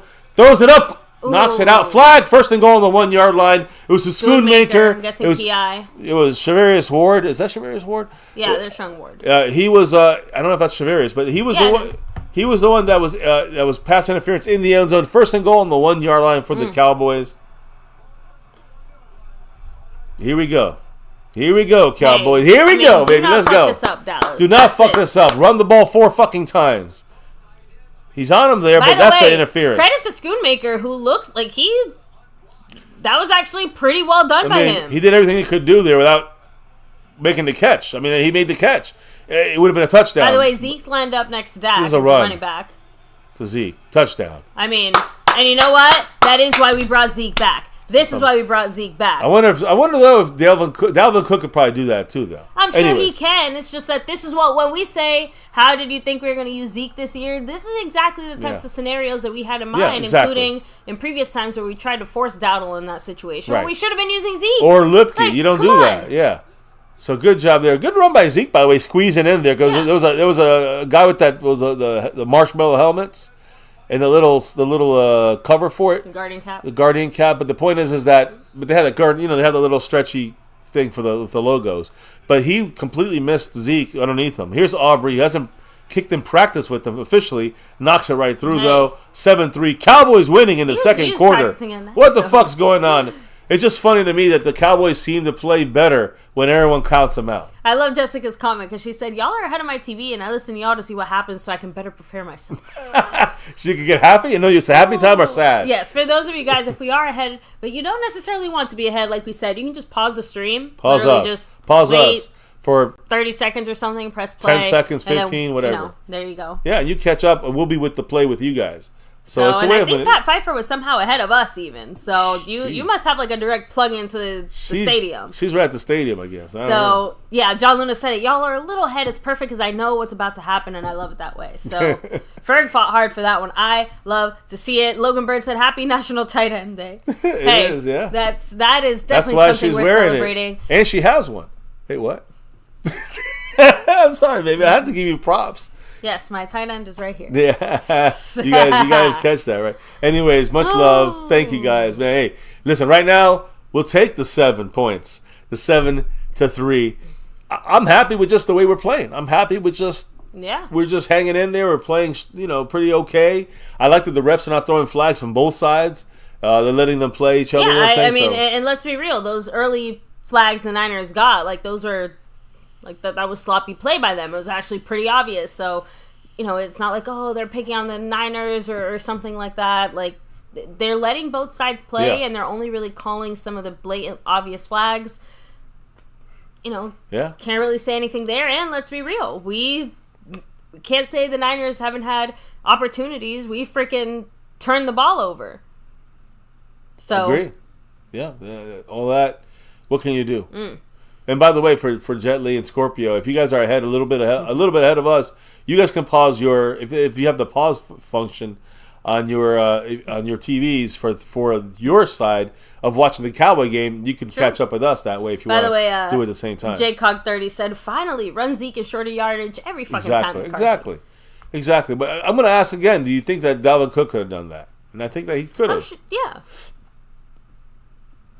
Well, we'll see. I mean, I'm just saying. We'll see. I mean, I think. I know. Even if he could have done it, I still agree with the thought of you don't want to overdo it with him either. Like, again, in an ideal world, when we first thought about the Cowboys' run game of this season, like we thought that Dalvin Cook would be leading it, but that Dowdle would have a significant role. Right. And at the time that Zeke would be sprinkled in there, like a little extra sazon on top to, keep the other guys fresh, but also in these types of goal line, short yardage situations, or like we've seen as well, I mean, his pass blocking is, fantastic. Good. Even in some weird multiple back situation, you might have Zeke out there. Because, by the way, if you've been keeping track, we actually did see a weird play there where I think we had either Cook or Zeke. We had Lipke out there. We had we had a weird back lineup. Redman R, what's up? Much love. Thank you for the dollar holler. The Go Cowboys. Hell yeah. Appreciate you, Redman R. Go Cowboys. Always. Always and forever. And no matter what. Remember that. No matter what. Let me get him on the board as we kick off. It's an angled kick on purpose. Look, it's short on purpose. Where'd it go? It was short, but they didn't have that focus on it. They got. Unfortunately, it was short on purpose. Didn't work for us. They got to the 34, so they gained 4 yards. Yeah, I have to be honest. I lost track of it for a second. Yeah, it went past the screen. Okay. They were showing the other side running to the spot, but it was like a knuckle to the outside. Okay. Forcing them to run it back, which. Oh, Taco Tuesday with Big Guy. What's up? Hey, I hope so. So I think I get our said the carne asada's just getting started. Hey, yeah, we were only not even halfway through the second quarter. Not even, no. So yeah, 10 minutes and 52 seconds left. We still got lots of time. 11, yeah. Fake. It's a play action. This be a hold? I didn't see a hold. I mean, wide open. There's a hold. There's a flag. I hope it's a hold. It's a touchdown if they don't call it. I mean, touchdown for Deebo Samuel, but I could have sworn I feel like our guy was held. Purdy's. Yeah. Hold on the Niners. Yeah, and again, guys, please, this is what I mean by, don't get mad. Don't sit there and say, that was you saw him holding and then falling. Yeah. Our defensive lineman literally fell down here. Watch, 82, the tight end. He holds Chauncey Golston, pulls him, holds him. He's like, what do I do to get a fucking flag? I'm just trying to say, that's bad, but it is just nice to see another team have to basically resort to blatant holding just to make a stop. I'm just saying, we've seen it quite a few times. You know what? Deebo Samuel's a little bit worn out from that play. That's going to hurt. He might have to take a breather here. I'm not saying he's out. I'm actually surprised we haven't seen him on oxygen on the sideline, even from the beginning. Well, I thought he was. The thing is, on top of that, though, is I think that he needs to take a little more. He's going to have to take some plays off in his game in general, which is going to hurt them on some drives. Let's see what happens here. They even look set, but all right. No pressure. Throws the ball here into gets about 10 yards back. But actually, now that you pointed out, having Deebo get these big plays, but having those big plays end up not resulting in necessarily positive drives. Well, one he did. For the Niners, they got their 3 points, but that's what I'm saying. It's still, it hurts them if they can't convert Deebo's positive plays, these big impactful plays. If they can't convert that into points, that hurts them too, because every time they do it, like you said, I hear you. He gets a little less useful. It's incredible to me to see the hitting from Lua Fowler, number 35. This guy's a hitting machine. People don't underestimate his hits. They're violent. We need to stop there. That was actually a good stop. There, Mozzie finally gets in the tackle. Yeah. Mozzie and Golston in the tackle there. But I just want to say the last play, the way that number 35 hits, it's violent. I think that the more, and again, you see 2 plays out for Deebo. He's in. So instead of playing 2 out of 3 or 3 out of 3, he's playing 1 out of 3. That's an advantage for the Cowboys. And if he makes a big play and is even more tired and the play didn't count like that one, 3rd and 7 is big. He should be all right for this one. But what about the third or fourth quarter? How will he feel then? Will he be his full 100%? Probably not. Here we go. 3rd and 7, shotgun. They got motion with Deebo. There's pressure. He throws it quick. Damn. Wide the fuck open. Number 27, not even in sight. Oruaku just cannot cover. And there's a rookie fucking Purcell who's come up there as the third receiver. Now has got 4 catches, 38 yards, and a huge fucking first down. Wide open. Huge first down after a stop like that. And by the way, the BB play did result in a touchdown for us eventually, so that was a save. It was a save for now. For now, it's a save. For now, it could be the game. So BB is the savior of the game because our defense, our offense, overall, a little bit shaky, I would say. Liu foul on the blitzing look here on the outside. 1st and 10 is a quick throw. Got to slow him down here. Good tackle by Jordan Lewis, even though he gained 4 or 5 yards on first down. Cowboys look a little tired, a little winded. And they're rolling with a lot of Deebo Samuel, trying to get him the rock. I know, but I have to be honest. Purdy's looking a little rough here as well. Now, to be fair, a lot of you guys kind of said it, though. It's one thing for Purdy to look a little rough, a little not great.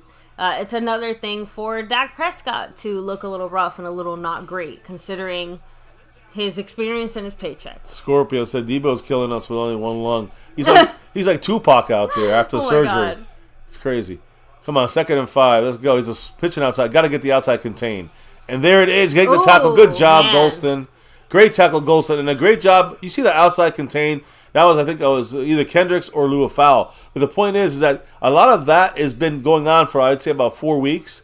And the last week, 2 weeks ago against the Lions, it was horrible. But outside of that, the Cowboys have been playing great on the outside, forcing the run back inside or suffering with the. Look at that right there. Who is that? It took that. That was Trayvon Diggs.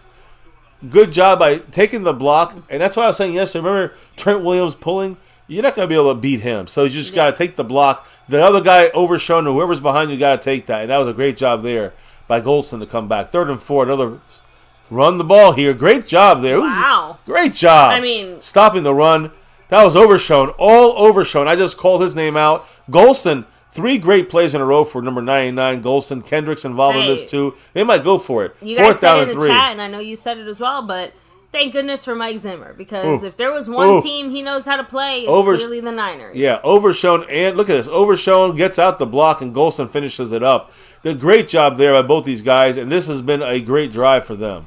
4th down and 3. They're going for it. Shout out to one of my little points, my super random pointer there. Seabass asked, what do you do to try to stop this or try to do something? By the way, Dallas calls the timeout. Yeah.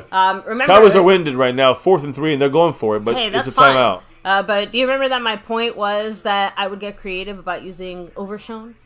Right? So I have to be honest. I've seen Overshown about 3-4 times now. Right? If he's not directly contributing, he's there. He's around. Yes. So. And he's put in better places because of Kendricks. Yes. I think Kendricks is helping Overshown be in the right spot. A little more. I think you're seeing that. And also you're seeing, I don't know, Golston to me is starting to take a big jump. What do you guys think? Number 99. He's been doing it all year, but he's been doing it more. He's getting more opportunities, and I think he's playing better. This game, if you didn't see it before, you're seeing it now. Yeah. You know what I mean? Golston's showing up. Okay, maybe you could have argued a little differently or whatever.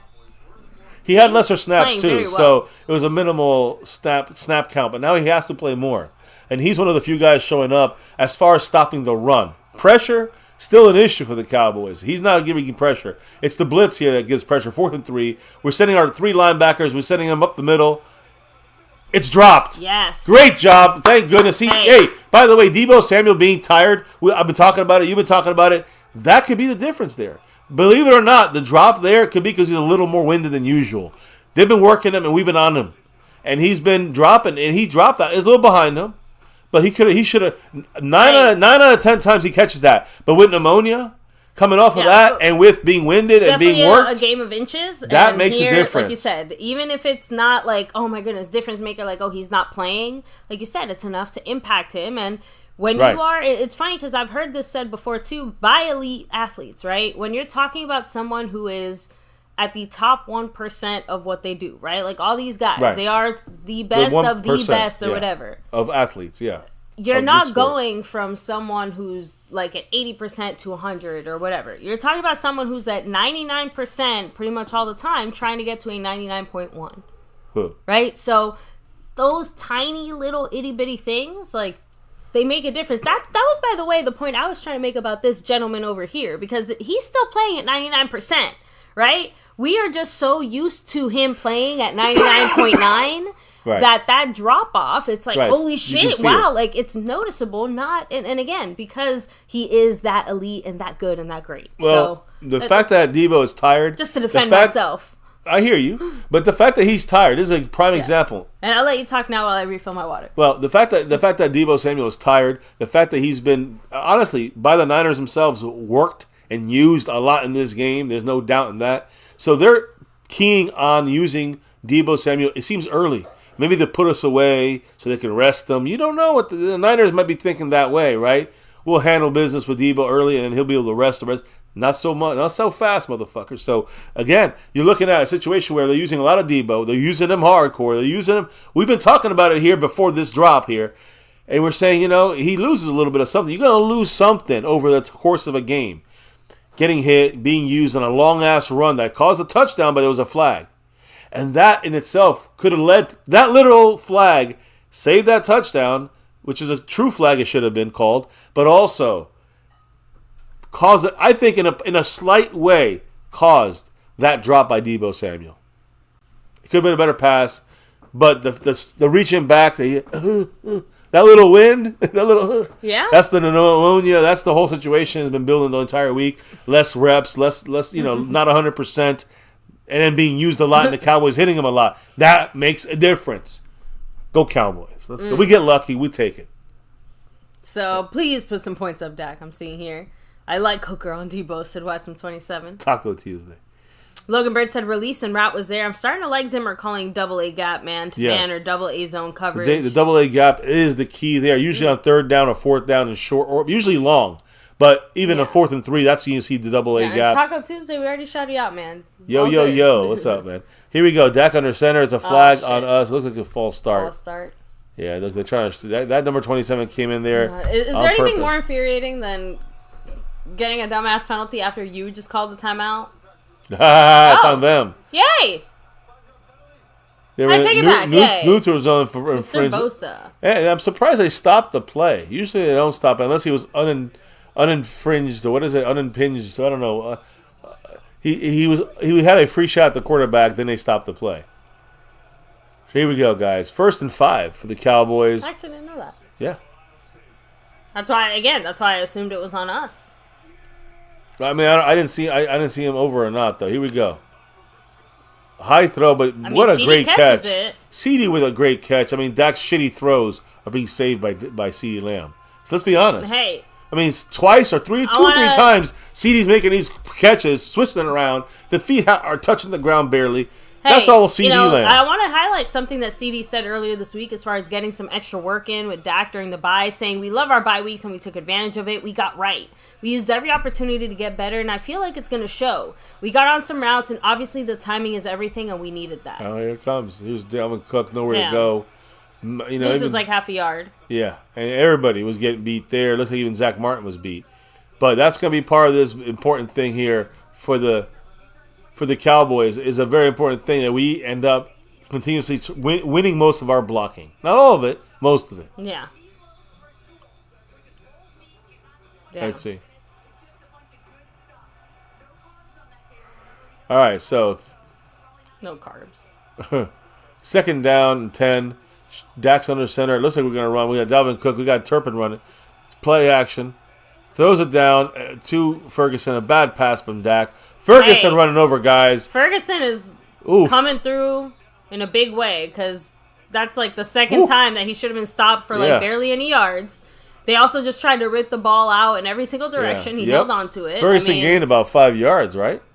Should have been stopped in no game. It's not pretty. They're not big and flashy plays. This is like the grunt work that tight ends. It was a bad pass by Dak. Don't get enough credit for. But look at him getting past Bosa, getting past Fred Warner, running through Ward. He's got Fred Warner bouncing off him like a got 6 yards, 3rd and 4. Great job by Ferguson, baby. Great job. Here we go. Trips left. Dak's looking middle, looking deep. He's got taking time. He rolls out the pocket, rolls left, goes down the field. Looking for a flag. There is a flag. It's a catch by Tolbert. Hey. Is he down? Run if you're not down. They call it down. No. There's a flag, and it's important what the flag is, but it looks like it's on the Niners. It's on the Niners for holding, probably. For holding. Who was in front of Tolbert? I don't know. Dak is yelling at somebody. At CD. Or is it Tolbert? Is it Turpin? Somebody with long hair. Illegal contact. Okay. Declined it. Take the play. I think Turpin he was yelling at. Okay. Does Turpin have long hair? Yeah. Okay, so then yeah. Because it didn't look like CD. Here. So way to go, Tolbert, by the way. Yeah, Tolbert's playing great. He came back on that and got the play. Now, 1st and 10 from the 13. Come on, Cowboys. I'm telling you, when we think, let's go. Come on. Dak looking, throwing. CeeDee Lamb. Was dangerous. About a 3-yard gain there, 2.5-yard gain for CeeDee Lamb. Not much yards there. 4:17 and ticking. 2nd down and about 7 for the Cowboys. We're going to be under 4 minutes in the half before we get to halftime. Here in the second quarter. I'm not a fan of that choice there. Yeah. I have to be honest. It's like a 2-yard run. It's like Zeke run. I know, but I feel like that was an easy way to get the ball knocked down as well. Yeah, that's a mistake waiting to happen. 2nd and 7. We're kind of loading up on the right side. If we're going to run, it looks like it's that way or play action it. We are play actioning. Dak's looking, goes to the end zone. And what a Brevin Spanford. Almost a great catch. Damn. It's a good spot. Dak threw it there very well. Spanford would have had it, but it was a better play by the defensive player. So good job there. Yeah, great job by Spanford trying to. I mean, he did initially catch it. Man. Damn. That's Malik Mustafa, a rookie, making a play there. He's the one who got into it with Juan A. Thomas during that special teams play. Yep. Helped start the fight. And that's big. Man. Third. So now it's a 3rd and 7 on their 10-yard line. Yeah. We're shifting around here. We got CD on the right with Brooks. Could be a run. I don't know if we were set there. They're blitzing. Ferguson, they're collapsing on him. He fumbled. I think he got the ball back. How many fucking turnovers is this team going to have? In the red zone, too, by the way. We fumbled. Ferguson fumbled, but he got the ball back. Thank goodness. I know, but what is with the ball security for this team today? Oh, horrible. We've been doing badly for a while. My God. 3-on-1, and he got it back. Lucky. Again. I guess we're kicking the field goal. Of course. 17 for 19 for Brandon Aubrey. All right. As long as 65 yards, second longest NFL history. Here we go. Knocks it through. Up 10-3. We'll take 10-3. Madman said it figures a field goal. Typical Cowboys. I mean, at this point, I'll take anything, honestly. Trust me. We ain't winning that many games this year. The fact that we're in with San Francisco, they're banged up and beat up and bruised up. Let's beat them on pride. Let's beat this team and just Taco Tuesday worry said, about the playoffs and that shit Cowboys later. Need to step it up. I think this is the most step we can take. That's the problem. This is the most up we got. Yeah, this is the best we're gonna do. Raul said, "Throw the ball in the end zone." Jet Li 44 said, and he never missed again. The one thing we can all rejoice and celebrate, right? I'm still waiting for that 70-yard field goal. Said, "Good start going into the second half if we get a stop." Yeah. So I want to remind everyone though, who gets the ball when we come back from halftime? Because to me, at least we are up by a score. So if the worst comes to worst, as long as we can get a stop here with 0 points, remember that. I agree. At least we're not in a situation where we're now losing the game. I know. So, but again, you heard all these contingencies that I'm having to add here. Like, it is going to be difficult. This is a big drive here for our defense. Skeptical fan said, "Holy shit." Better than expected, right? I mean, I feel like, so is that the best way we can sum up so far the way this game has gone? Because I think better than expected is probably what I would say. That's the good news side. We're still sloppy. We're still not that good. But they're not that good either. Right now, neither side is saying. I know, but we know all the our issues and things that our team has going on. I'm looking at the things that we can actually do something about. So, for example, yes, the O-line has had its struggles and its moments, but the fact that Dak's only been sacked once, I guess, I will take that as a win overall, especially up against this D-line specifically. So outside of that, again, the biggest thing we can say offensively is just the turnovers. Like, that McCarthy is calling a shitty offense. I mean, that we've known for a long time, but at least the execution seems to be at a higher level from most of our guys. We're seeing CeeDee Lamb, make catches that we haven't seen from CD all season. Yeah. So, Dak Prescott, unfortunately, did have a rough moment there and was making some not great decisions in the first quarter, I believe. So, listen, cleaned it up a bit. I'm glad that we're here. Like I said, I want to be close. We're in the lead. It's great. They're missing their major guys. There are Ayuk, Jennings, and McCaffrey. On defense, they're missing Hargrave, Greenlaw, Hufanga. We're missing our guys too, but they're missing their kicker. They're missing a bunch of guys. So I think that's a major reason why you're seeing that the Niners not being as good. I also think that we're playing very good as far as the scheme by Zimmer. That's the big plus on this, I would say, is the scheme by Zimmer. It's showing us that we can't stop the Shanahan offense. Granted, it is with their lesser players. But we also have lesser players. We don't have Micah. We don't have DeMarcus Lawrence. We're missing a lot of guys. So the big thing here is the reason I'm wearing 70. We need to control the trenches on offense. That's going to give our offense a chance to win this game. We got 10 points. That's big against this defense in this game, and our defense is playing fantastic, allowing only 3. But can we get a 70-yard field goal from number 17? I would love it. Just saying. Another knuckleball here, and this time they take a knee in the end zone to the 30. There's a flag. I want to say one last thing. a stop is insanely great here, right? We need a stop here. Man. Marquise Bell left early. Man, I'm telling you, I know, but it just... We're the ones that know this. We're the one. This must be the best team. Like, our coach brought this in. You know what I'm saying? This new rule into the league. And yet... I mean... Bigger than that, even. The fact is that what did I say was one of the big focuses on a lot of pregame speeches and talks and focuses specifically for like right now. It was special teams. Special teams has like more penalties than our offense and defense. Yeah. So here it is. They got 5 again. A great run out. This. Oh my God! They almost went all the way. They just got from their own 35 to our almost 45. A 30-yard run. Yeah, like to our 45 or 35. So they're already in field goal range. I am going to say one thing already, though. Give us a couple seconds left. Give us 30 seconds left and a chance to drive to our own 45 or our own 47. I guess that'll happen. 70-yard field goal. I'm gonna leave. That's what I'm looking forward. At the end of this half, 70-yard field goal coming your way. Let's go. 70. Let's go, Zach Warren. Let's go. Let's go defense and get a stop. How about that first? Nope, no stop. We can't stop the run. Once again. It's not fucking... We're not looking to stop the run because they're on their third stringer. He just slammed that ball. That should be a flag, even though it's 2-minute warning. That should be a flag on this guy for throwing the ball like that. That delay. That's unsportsmanlike. It's delay a game. Okay. You can't throw the ball like that. But they didn't call it this. You know, this referee group very much not calling a lot of flags this game. Just want to say that. I mean, we can't sit there and ask for it both ways. Like, again, as long as we're ignoring the same thing on both sides, I guess it is what it is. Number 31, their new running back, their third string running back, his name is Isaac Gurendo. He's from Louisville. And he's 6 feet, 221. He's a rookie.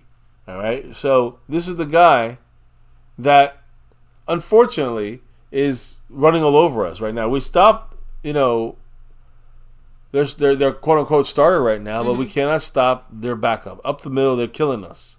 So right now, this is big trouble, not just for this drive, but for this game, if we cannot stop the run. John Luna said, that's a bold prediction, Mr. MCF, but hey, go big or go home. Let's go. Scorpio said, it's only a flag if a Cowboy does it, MCF. So yeah, I do kind of forget that. So... Jessica says, a 67-yard field goal. I'm calling it. We need 68 to break the record. LT. Very funny. But LT he said 5-2 LT in the building. Uh-huh. Congrats on your win. Beating the shitty Bengals or whatever it is. Hey, the one thing that Eagle fans can sit here on the couch with us and join us soon is... John Luna has gifted 5 memberships. Woo! Thank you so much, Big shout out to John Luna. Woo. There they go. Dropping on through. Congrats to... Let me see. Lost in translation.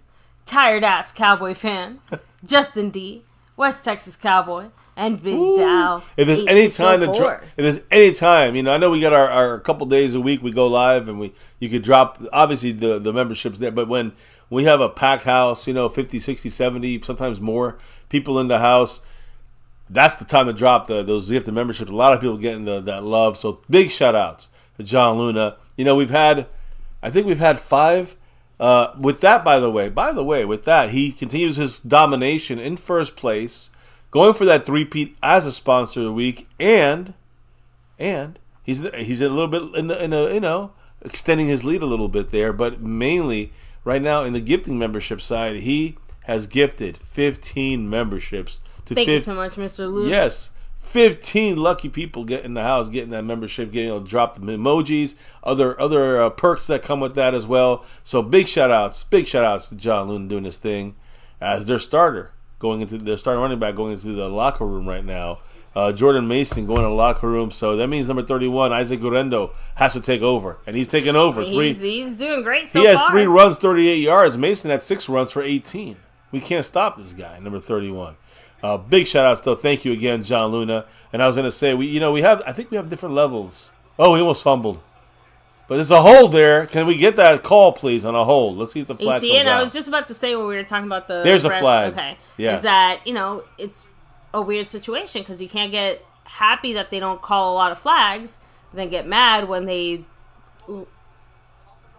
let something go. Does that make sense? I know what you mean. But they don't call many flags. But this is a real flag. I don't disagree here. I was using it as an example before it actually ended up being a penalty on the screen. So. Yeah. That was an obvious hold there. Donovan Wilson got this held. Yeah. Multiple times there. But I also wanted to say, again, I love the fact that, you guys know how to turn the gifting mode on if you're in the chat. Yes. So you get those. But huge shout out again. Yes. I know you can gift 1, you can gift 5.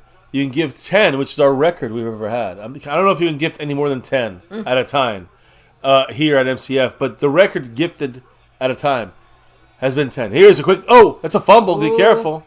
I think it's incomplete because it was forward. Okay, because I thought that was if it's a behind this line, if it's behind the quarterback... Yeah, because he didn't even get to finish making his football move before he dropped it. Yeah, but if it's behind Purdy, it's a fumble. But I think it was forward. That's what I'm trying to say. It was sideways, but it was forward. Yeah. Yeah. Okay, that's incomplete. If it was behind Purdy, that's a fumble. It's a live ball. Good awareness of just in case, right? Yeah. No, for sure. For sure. But a minute 50, this is big here. 2nd and 20, this is big here. Both green dots on the screen right now. Kendricks on the Cowboys and Purdy on the Niners. We're blitzing. Quick throw. Got to make the stop here. Okay, he got out of bounds. I will take a self-tackle. But no, LT, what I was trying to say is just that we all have to suffer under the fact that Washington was probably going to win the division. The way they're looking. So I don't think the Eagles are that good. And I don't think the Cowboys are any good. And the Giants suck. Washington looks like the team. As of right now, things can change a lot. But, hey, they got the Hail Mary. Yeah. Come with me. Touchdown there. 3rd and 15 is a big play here. 1:45 to go in the half. You cannot give up a penalty here. You cannot give up 15 yards here. Come on, Cowboys. Let them kick the field goal, but do not give up. No pressure, by the way. Finally getting a little in there, and they dump it down underneath. Got to make the tackle. He does. He's out. He stopped. That was huge. Yeah, so if I'm the Cowboys, I would call timeout possibly here. Let's see what do they do? Because they might go for it. I mean, it looks like field goal units. Yeah, field goal units coming out. Cowboys use a timeout. I was just about to say, I'm like, somebody called a timeout. Cowboys use a timeout. Smart. Here's a double A gap, but this time they all drop back, the safety and the linebackers, into coverage, so he couldn't go anywhere. He had to drop it down. Unfortunately, Oruakusere slipped on the ball, but was able to make the tackle. Well done, Cowboy defense so far this overall, with all the deficiencies we have, all these stars we're missing, and we're hanging in there, you got to give it up to the players, but you got to give it up to the coaching. You got to give it to Zimmer for coming through with the scheme. I think Zimmer coming through with the scheme with Eric Kendricks involved in on the field helping out the young guys, that helps a lot in this team. So here we go. 44-yard attempt. Should be easy. He's a third string kicker for them. Will he make it? Damn it. I thought he was going to hook it, but he made it. 4 for 4 is their kicker. Hey, I mean, I can't, again, even if he's a lot of time on the enemy team, can't even be mad at a guy who basically got picked up off the street and told to kick. Yeah, I know, but here's now look, they get the ball second half with their kicker, they're gonna be receiving the ball in the second half. So to me, right now, it's still over 2 minutes to go in the game in the half, okay. Right? We were talking about we got a great way to go into the half. It's not the half yet. We still have a drive here. We can get if we can get up some points in this half and get up 17-6. That's what I'm talking about. That's the kind of lead we need to control the game a little bit more in the second half. But we got to get of course anything can happen throughout a game. But if somehow we can get a touchdown, I don't care if it's luck. I don't care if we break one. I don't care if it's tipped in the air and we catch it. And like the Washington Commanders, they won today. Yeah. I don't care if we get a touchdown here. But if we get a touchdown on this drive, hope. We get 17-6, puts the pressure on Purdy. And a very slow-moving, not the most efficient offense of the Niners. With all the guys banged up. Running back is out, although the third stringer is doing great. But, Debo, not 100%. Missing Juwan Jennings, missing Ayuk obviously for the year. So, anyways, I'm done babbling. What do you guys say? No, all good. Let me see. So, Jay Cogs30 said, "Put a drive together, Dak." Let's go. We have Scorpio 2.5 said minutes. we need to score on this drive. It would be fucking great, fantastic, incredible. Seabass said, "How we feeling?" Like I said, surprisingly better than I thought. That's it. It just that's a positive feeling. In the game. Do not let the game slip away. Do not go down by 10 or 15 or 14 or 20 points. If that's that point, it's over. It's done. But we're right now in the control. Yes, they got a field goal, but we have a chance here. 2.5 minutes to get down the field. We got 2 timeouts. Let's get down the fucking field, or we have maybe even one timeout. But we have a 2-minute warning, so that's like 2 timeouts at least. Let's move down the field and get a score, preferably a touchdown. If we can do that, that'd be immense to this game in the second half. They get the ball second half. They're gonna make adjustments. You know how that goes. We always do bad in that second half. So let's hope that we can get up a little bit more in points and get a little buffer for what's coming in the second half. And hopefully it's enough. We stay close and pull out a win. Yeah. So I hope. Now, real quick, let me see. GM said, "Let's go, Fergie." 45 yards to start the drive. Hey. John Luna said, "Mr. MCF called it earlier. Just get down the field and set up for that record-breaking field goal." Well, right now it's too much time. You can literally do that. We can score. They get the ball, get the stops, and then we get that little last second. All we need is like 20 seconds, right? Move the ball to the 45-yard line, the 47-yard line. Heck, I mean, after watching that Bears and Commanders game, apparently all you need is 2 seconds. Here's their kickoff. They're angling it to the corner. And he fumbled it, but he got it back. Kurt Turpin gets it and runs. He's up the field. He runs into the fucking Did they Niners. grease the ball? I don't know, but I don't know why Turpin always... Our ball security has just been shit all game. I just don't understand why Turpin always runs into his own fucking... into the defensive guys every time. Like, he has a chance to go... If it's not open clear, he runs into the defensive guy. You see, we're third in the division. The Niners are fourth in their division. You know what I'm saying? And even us, we need a win just to stay 1 game back on the Philly, 2 games back just to say we're still on in the Washington. Mix, technically. If we lose this game, we're 3 and 4. We're out of the mix. Dak and shotgun. Dak's looking left. He throws left. There to Tolbert and gets about 6 yards, 7 yards. 7 yards on first down. That is fine. I don't know why I said it's 2 minutes. It's a minute and 15 seconds. Let's go. We're going for a touchdown here. Now, and remember, with only 1 timeout, we have to be very strategic. Yeah. Dak's looking down the field. He's going to the left, over the top. See, now we may be setting up for Brandon Aubrey to. It was supposed to be an attempt to Ferguson there. Yeah, it was that last way over play, his head, and Ferguson was in double coverage. It's like somebody wasn't there. It was supposed to be there. Minute and 4. Not just that, but whoever is covering Ferguson made him look like a short person. I know. Tripp's right now. And that's Ferguson is one of them. Tolbert and Brooks is that? I can't tell. No, CeeDee Lamb's the other one. Shift out, 3rd and 3. Dak's looking. Dak gets hit. Dak throws. It's incomplete. Did the Cowboys kick a field goal here? 70-yard field goal? No, it's not. It's not 70. It'd be like 79. That's not happening.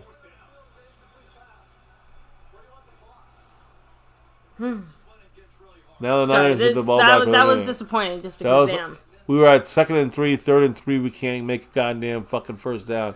Do you go for it on 4th and 3?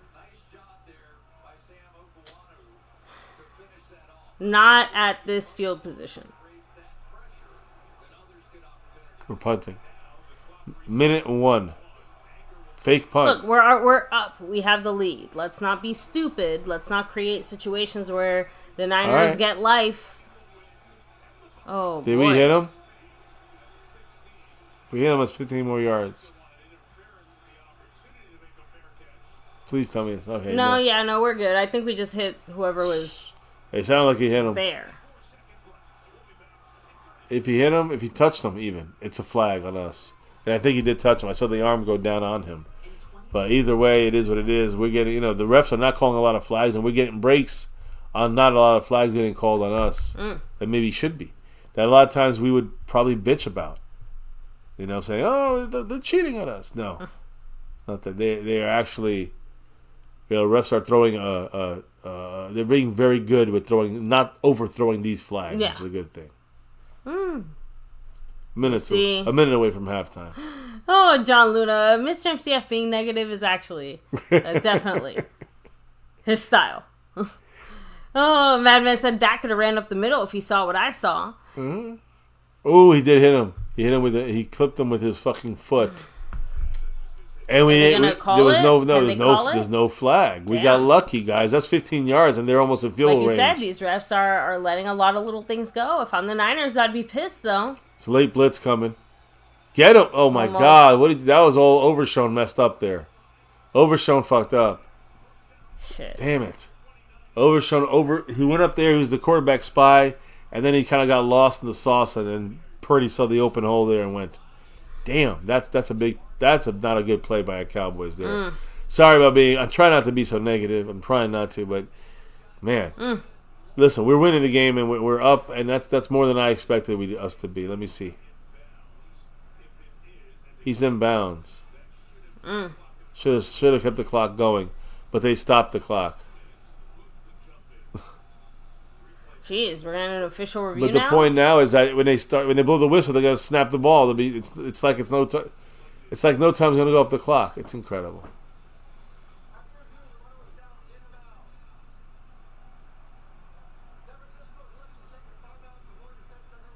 Huh. Good.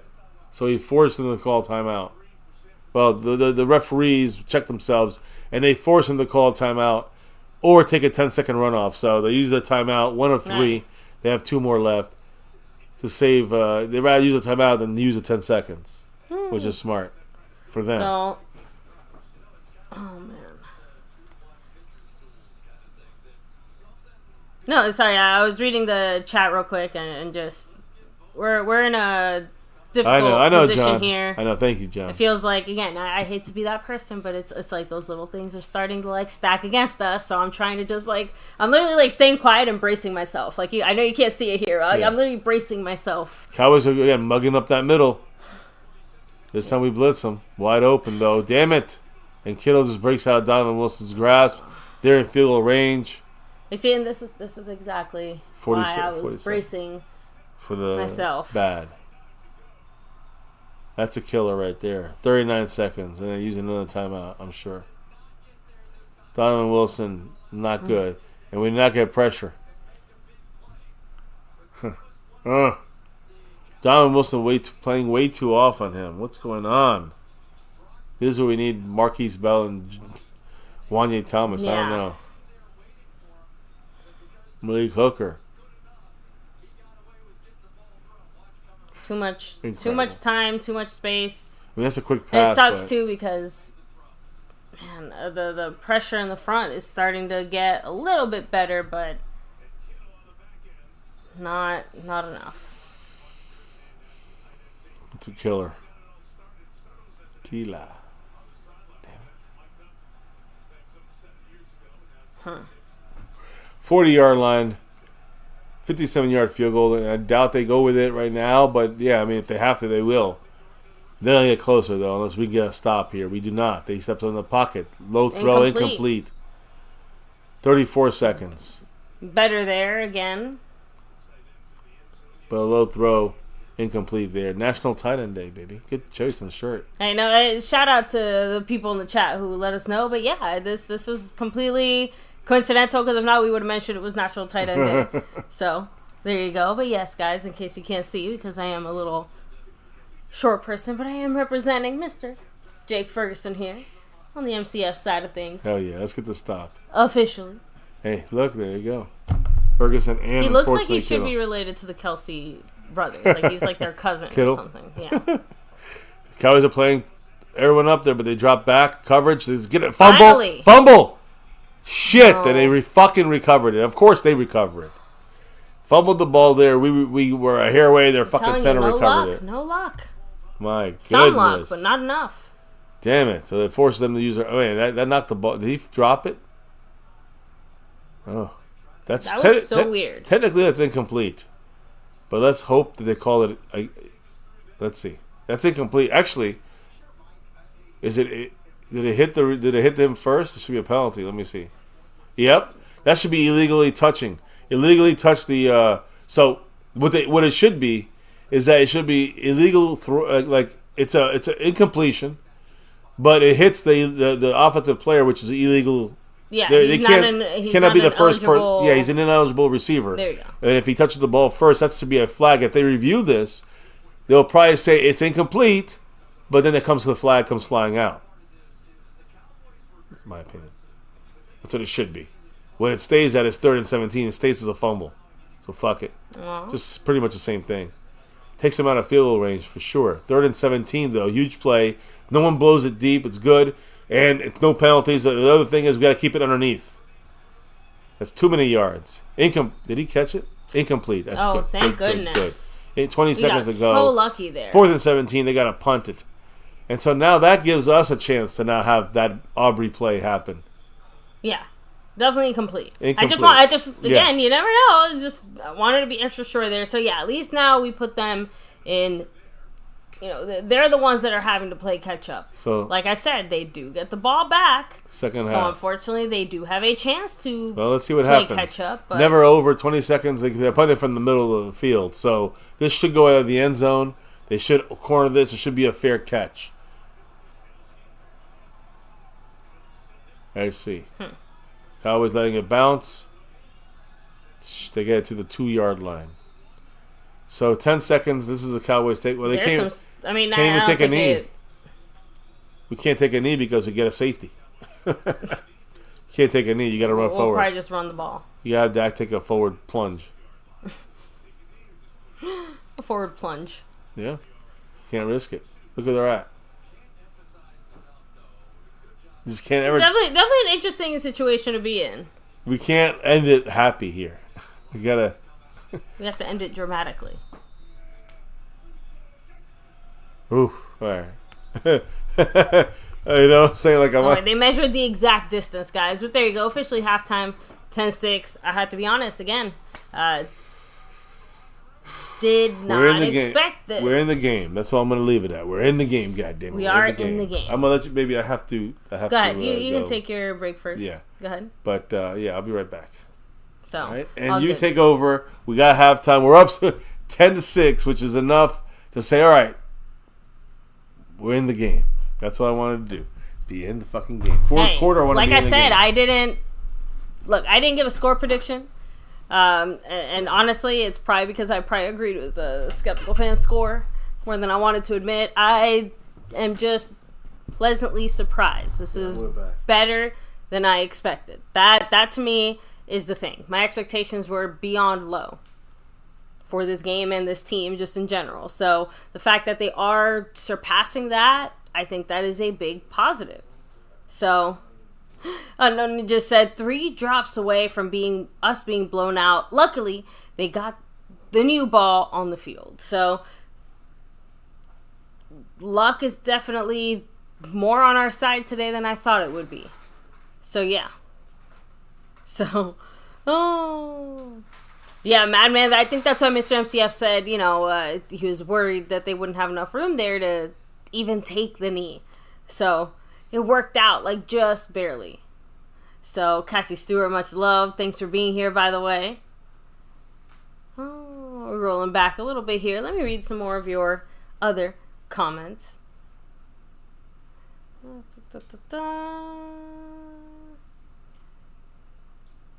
Hey, just indeed. That's one way to celebrate. He said, I've been doing a lot of squats in the gym lately. I also can celebrate National Tight End Day. So, hey, the whole world deserves to celebrate tight ends. Let's see, rolling back a little bit more. Wiseman27 said, Donovan Wilson, why Zimmer have him in that scenario watching Kittle? Very good point, but thankfully, again, it worked out. So, you see, and thank you, John Luna. That's definitely a big compliment. Cassie Stewart also said, why couldn't we have done this a minute ago? Well, it just didn't occur to us. We just didn't even have the idea until then. DFW, what's up? Much love. Let me see. John Luna said 10-6. It's a start. In basketball, this would be considered, playing small ball. Having a lead at halftime is like running on first. It's a, 0-0 game, so it's a start. So, Justin D said, keep it positive. I need the money. I made a Hail Mary bet before the game started, the Cowboys to win. So, hey, I sincerely hope for your bet and for ourselves as well, because I am a little selfish there. But I really hope that the Cowboys do end up winning this game, pulling that W out of their, magician's hat.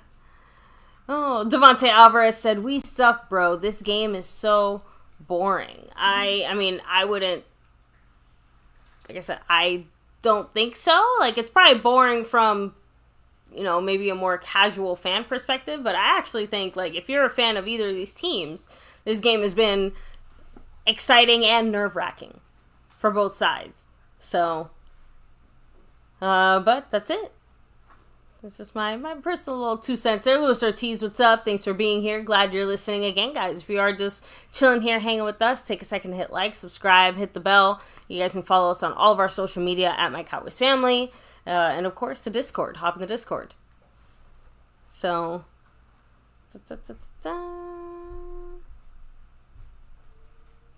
I'm just trying to roll back here. I think we read most of these. Osmodia said, the San Francisco coach said that they're going to get the ball after halftime, that they were going to score. Well, I mean, like I said, the pressure is definitely turned around and is now back on them with this lead. Even a field goal is not enough to get them where they want to go. So, yeah, we at least put them with their backs against the wall, being forced to say, okay, yeah, like, that's it. So, Queen and King, what's up? Much love. Justin D said, yeah, nerve-wracking. I'm going to get a drink now. Hey, it is halftime, so, grab your snacks, grab your favorite beverage of choice, and, get ready to watch some more football. So, one thing that, like I said, I've heard it pretty much since it happened, that crazy historic play there by Noah Brown during that Hail Mary pass. I mean, it is disappointing to see another team basically living out your dreams. Oh, Harley Dad said, if the Niners lose, I'm gonna come beat up MCF. So, hey, just go ahead, pull up, just bring donuts or something. Oh, Dustin Roberts, by the way, said, I'm liking how scrappy we are playing tonight. So, yeah, it's funny because one of the only things, and I can't remember who it is, shout out to whoever it is that's been saying it all night, but, like, one of the only things that you can really give us credit for, as far as that Zimmer defense, Zimmer does know how to play and stop the Niners. Now, to be fair, like I said earlier, they are also very, very, very beat up and hurt. So the quality of certain things, maybe just won't be there or be the same. So, and they just said it's always a former Cowboy player that's doing something great, on another team. Yeah. So, and usually, as you see, I think that's a good example of usually when, again, sometimes you have to know when to quit. And it seems like there's no nuance for that type of thing. It's either you're gone tomorrow and you got here yesterday, or, you're gone in 30 years and you got here yesterday. So, let me see. LT said, y'all caught San Francisco at the right time. It worked out nicely for y'all, and they can say the same. If either team was healthy with the other, it would be a blowout tonight. So, good matchup. So, yeah, I think it was, like I said earlier in the stream, I think it was Simons who called it the Cripple Bowl. So, I just think that's funny, but it's true. We have two very banged up teams, duking it out for, a serious position within their, NFC rivalry, if you want to call it that. And here we are, always drawing the short end of the stick somehow.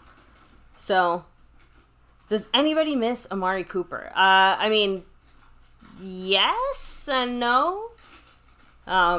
Usage was a big factor, so I do miss the type of production that we got with Amari Cooper. It does feel like CeeDee Lamb is still, like, working his way to that point. So, let me see here. I just roll back a little bit more. Let me see. James Hurst said that Dallas drive before the half, what shitty execution on Dak's part. So, I mean, let me see. Dallas drive before the half. I have to be honest, I'm not, like, that one, I'm blanking out a little bit.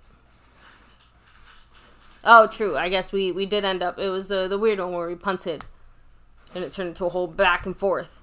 So, I got you there. I remembered. Oh, we have a lot of injuries as well, especially on defense. Yeah, I mean, pretty much all of our majorly impacting plays have some kind of a defensive element. So, Kenzie Band said, good game so far, y'all. Again, I would love for it to be just a little bit better, but, again, can't complain. We have a lead over a hated team, and it'll definitively have to end in a touchdown in order for us to, make that work. So Devontae Alvarez said, I'm a Cowboy fan too, but in order to beat Washington, we have to score more points. I mean, I jokingly said it to LT earlier. It is slightly disappointing that we all have to brace ourselves for the fact that it seems like the Commanders are going to win our division this year. Yeah, just really unfortunate. So, but yeah, hopefully we can get that situated. Our top players on defense are injured. Yeah, I can. So like I said, we've got way more injuries right now. Cassie Stewart, yes, you are a wonderful, wonderful person. Unknown Ninja said, it's always a former Cowboy player doing something great on another team. Yeah, it's, again, they tend to shine and find themselves once they leave Dallas. It must be all those tours, right? Keeping you in that little fishbowl. Oh. It's been a great chess game, said Emeraldo Cruz. Yeah. I mean, that is kind of what it feels like. A very elaborate game of chess. So, let me see. Harley Dad. Thank you. He's saying 49ers have 66 million out on injury right now, but y'all banged up as well. I would love to see both teams at full health and playing each other. I mean, that is a tough one. I feel like we just need to figure out where they're going to land in the division and try to land there as well, because that's maybe the closest you'll ever get. So, let me see.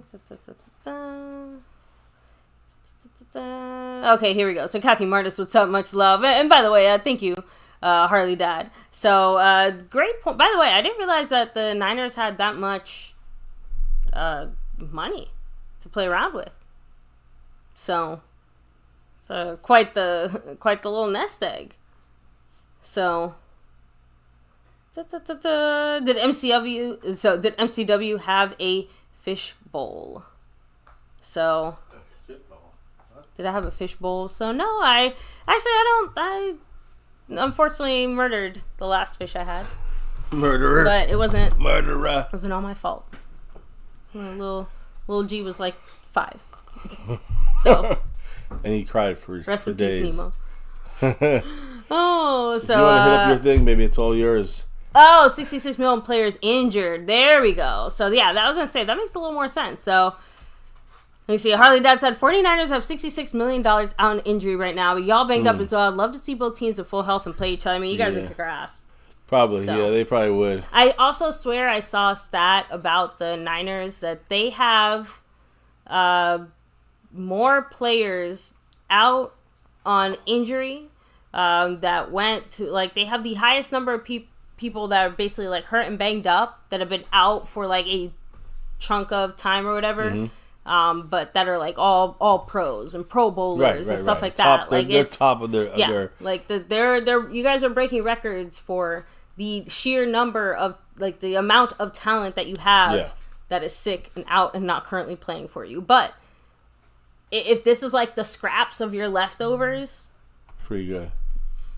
That's pretty good, especially if we are still, struggling to barely maintain our lead.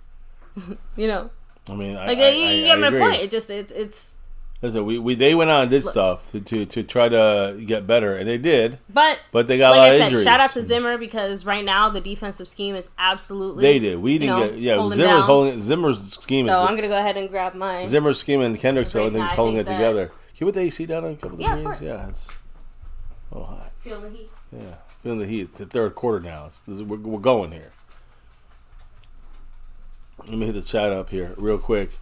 As we get ready here for quarter number 3, might as well. Ooh, wait, no, I don't want that. I do want this. Here we go. Let's go third quarter. Not the record we want, but we're first. Yeah, you definitely don't want that record, or that first place spot of missing your best guys. We're not far behind you guys. We're definitely not far behind you guys. Now, third quarter is about to kick off. Appreciate everybody in the house hitting that like, subscribe, and that notification bell.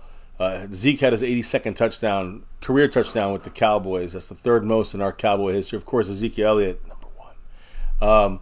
But when you look at the comparison, Dak, 14 of 18, 110 yards, 1 interception, sacked 1 time, 69 rating. Brock Purdy, 10 for 16, 151, a touchdown and an interception. I think a touchdown. And then 1 touchdown, I'm sorry. And also high 90-something, 96% QBR. CeeDee Lamb, 7 touchdowns. 7 catches right now. I think 48 yards. So, he's the star offensive threat for both teams, CeeDee Lamb. But Dak has to be a little bit more on target here, I think. And we'll see what happens. Harley Dad, Jet Li, Jay Cog, Shakir Latif, Mick, Cassie Stewart, Dustin Roberts, Scorpio. Let's go. It's kickoff time. Ball's deep. Let's go. The defense got to continue doing what they're doing, keeping this San Francisco team kind of just hanging in there. What's the penalty now? Another one? Yeah, on the kickoff. Is it on us? Oh, it didn't land inside the fucking landing zone. It landed outside. So now all of a sudden they get to the 40-yard line. The Niners, because it's like kicking the ball out of bounds. So, because Aubrey's kick did not get into the 20-yard line, or before that. We've had a penalty on every single kickoff, we've had a penalty. I think on 4 out of 5 kickoffs we had a penalty on special teams. Not a good look for Bones, who developed this new kickoff rule and implemented it through him. San Francisco on the 40-yard line 15 minutes ago in the third quarter.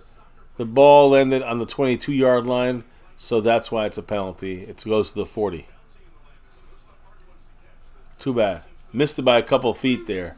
A couple yards, I'm sorry. 40-yard line, here we go. It's a run, and this time, boom, goes right down. Is that Mozzie Smith? Who was that? I can't tell. It's Osa. Nice tackle by Osa behind the line of scrimmage. Yeah, it's never Mozzie. Yeah. Tackle for loss there. Good job by Osa. But unfortunately, they go right back up and they go, play action here. We're tired. Get a little pressure. Not enough. Purdy runs and gets the fucking first down. Gets through Kendricks and Overshown and puts his head down and knocks him right through for the first down. So after a great first down stop on the run, it's a flag, it sounds like, but it was a passing play, and then they ended up running the ball almost immediately, Purdy.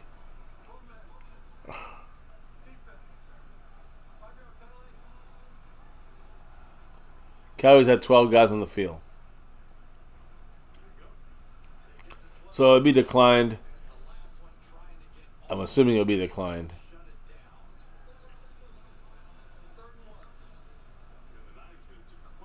Yeah. 3rd and 1 for the, they'll hit the 3rd and 1 rather than the, whatever, 2nd and 5, I guess it would be 2nd and 10. I don't know. Incredible. Actually, it would be a first down for them. They'd rather take the yardage, even if they're a yard away from a first down. Another penalty? Yeah. On us. Easy first down, they got it. So there's that first down they wanted, they got it. Right. Also got a great stop on first down, 2nd down.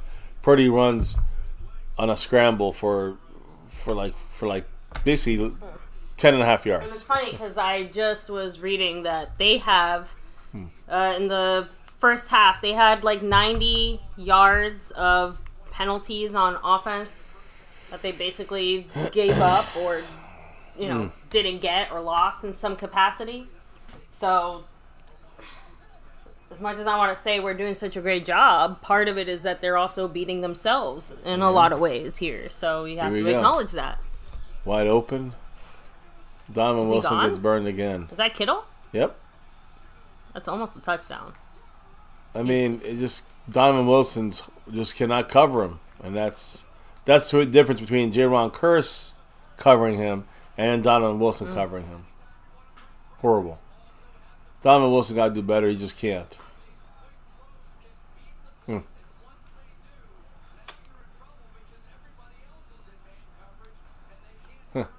Incredible. They're about to score a touchdown.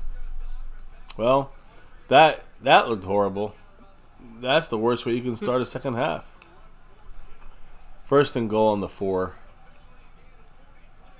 I'm not even nothing to get mad about anymore. Run up the middle, touchdown.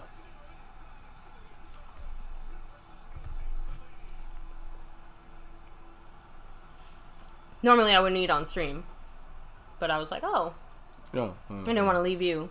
Yeah. You're on your own. Thank you, baby.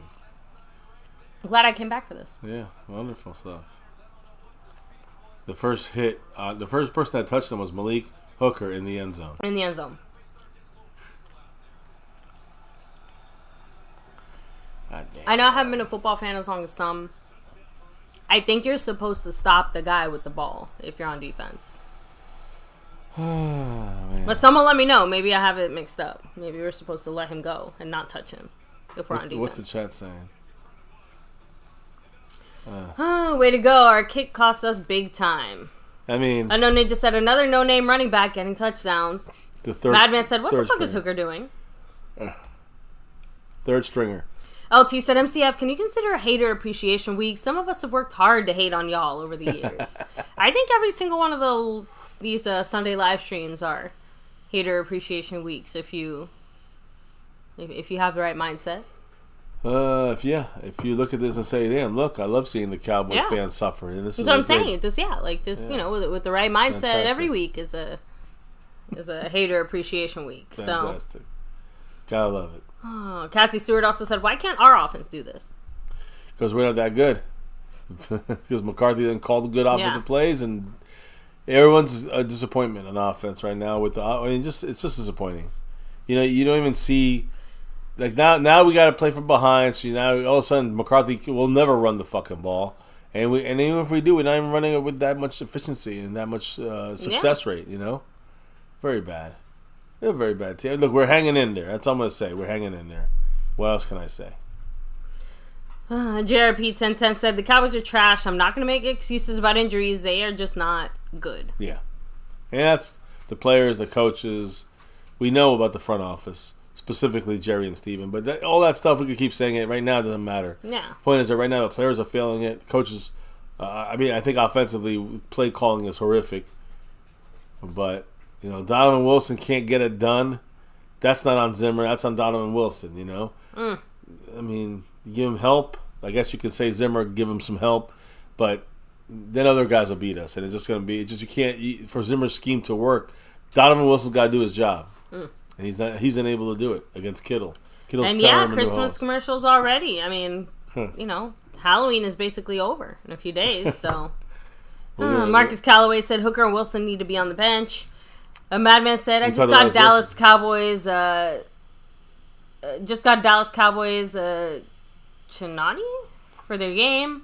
Why do they upload pregame while the game is in second half? Oh, okay. So basically they're uploading pregame stuff now when we're already in the second half. So I mean, that's probably takes them that long to process it, edit it, do all that other stuff. Or even if it's live, it's when they replay it still take. Asmodeus said, I'm tired of these inept clowns. Daoud said, defense held them to 6. Offense can't do shit. Israel Aguilar said, "What's up, everyone? Fuego in the house." Oh, what's up, Fuego? Much love. Fuego. I know Ninja said, "Yawn. So boring watching the same old BS." How is Jerry making money? Turpin, here's the return. Is that CJ Thomas? Goodwin. Oh. I mean, we get to what? The 30-yard line? All that for the 30-yard line? That don't work shit. It's almost a setup what's coming later, I think is the point. So it's going to be setting up what's coming later. Watch later, we're going to do the same thing, and it's going to Turpin will keep it, and the Niners not going to be able to help, but have to. The Niners, what? Illegal forward pass. What? Was it a forward pass? Was it what? So again, another penalty on special teams. Really? I mean, I don't. So they're calling that a forward pass?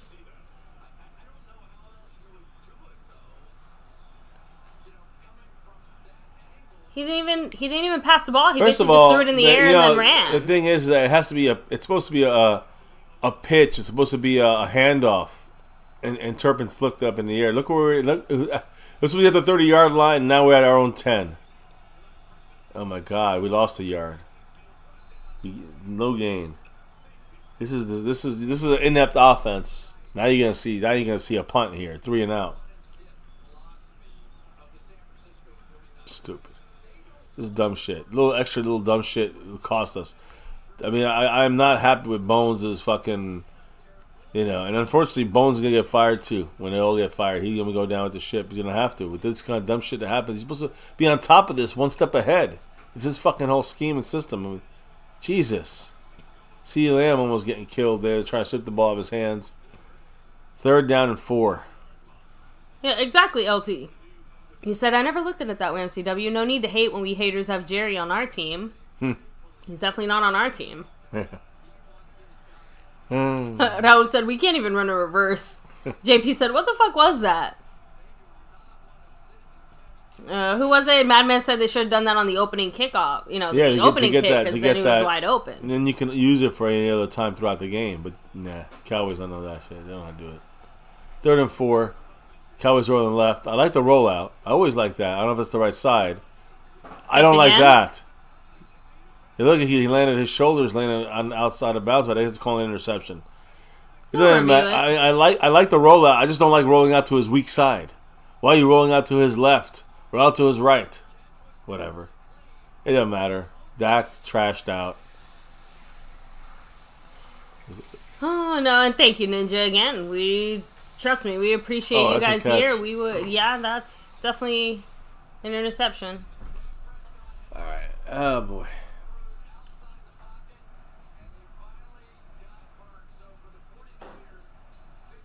This is bullshit. Oh well. Well, there you go. It was always a shitty season. I know, but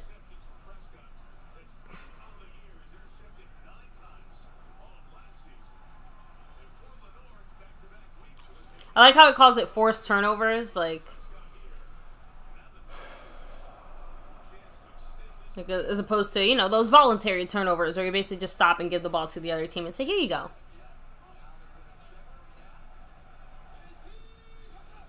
It's giving the game away, Dak. That's crap. They got a first. I mean, that's it. They're gonna... Yeah, here's where they take over. And remember, they just got a very electric touchdown, so...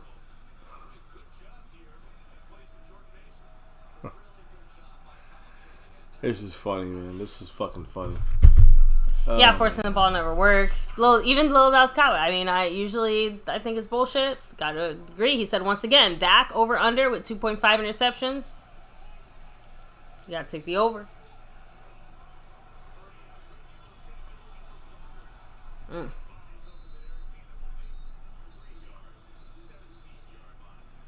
They gained 3 yards. 3rd and 6? Something like that. They're still saying 2nd down. Oh, there's a 3rd. So what, 2nd and 7. There you go. I was about to say 2nd and 6. There you go. Yeah, Dak, I don't want to say he necessarily tried to force the ball to CD because I think while he was passing, it was still, basically you're trusting CD on a one-on-one matchup, which, I mean, he's not wrong there. And Dak's rolling out to his left, which is the wrong direction to roll out to. There you go. Kendricks slowed him down. So that was 3rd down and 2 and 3, something like that. I mean, delaying the inevitable, it feels like.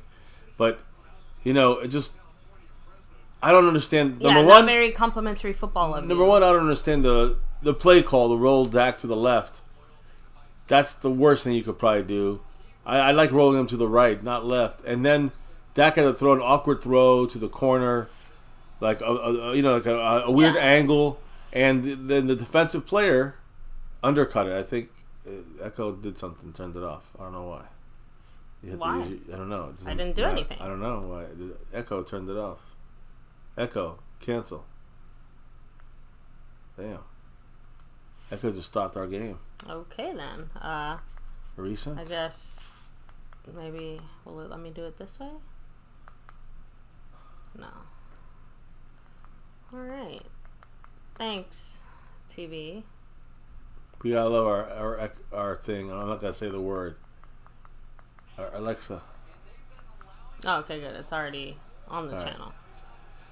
Thank goodness. Yeah, not sure what happened there, but we missed Waller, 1st and goal. First and goal for the Niners. Glad we missed it. Trick Deebo Samuel.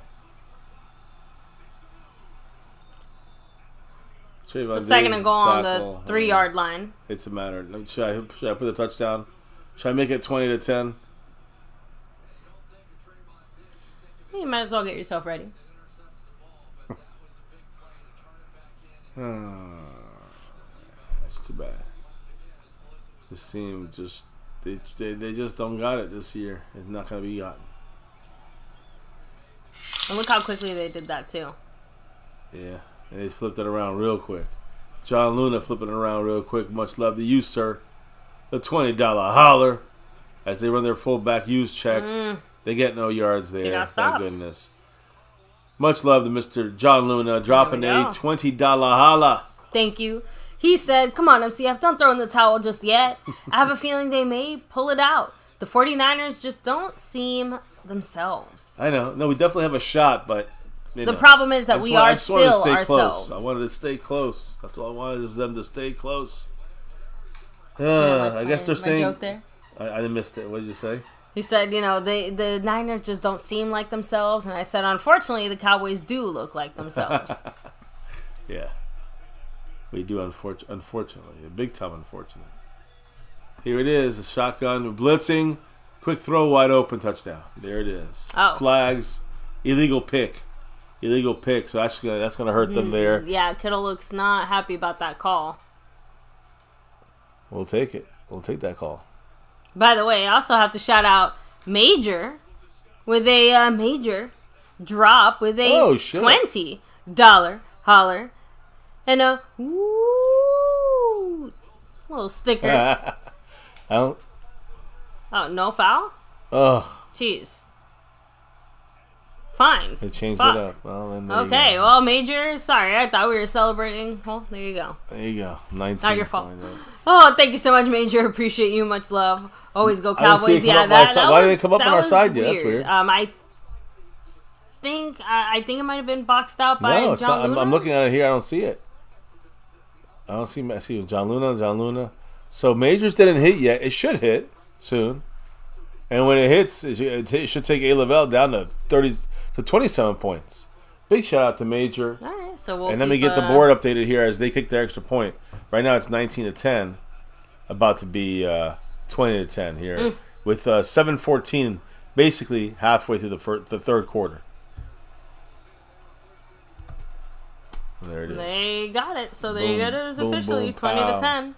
Boom, boom, pow. I wanted 10 points in the fourth quarter. We're hanging on to that. And we were up in this game. We had this game in control. Let me see. Something, right? Canberra said that they have commercials during live streams now? Oh, you mean like like the YouTube that they've always had. YouTube has random commercials. They technically always, they technically always had them. So they're monetized, and they throw in commercials sometimes during these live streams. So, that's when you're monetized. That's what they do, I guess. To throw in a commercial here and there. Apologize for that. Usually they just skip them and get right back to it. I'm updating the board here. Big shout outs to Major. Queen and King said that my cousin hates the 49ers. I feel like any Cowboy fan should hate the 49ers. Gotta hate them. Fuck them.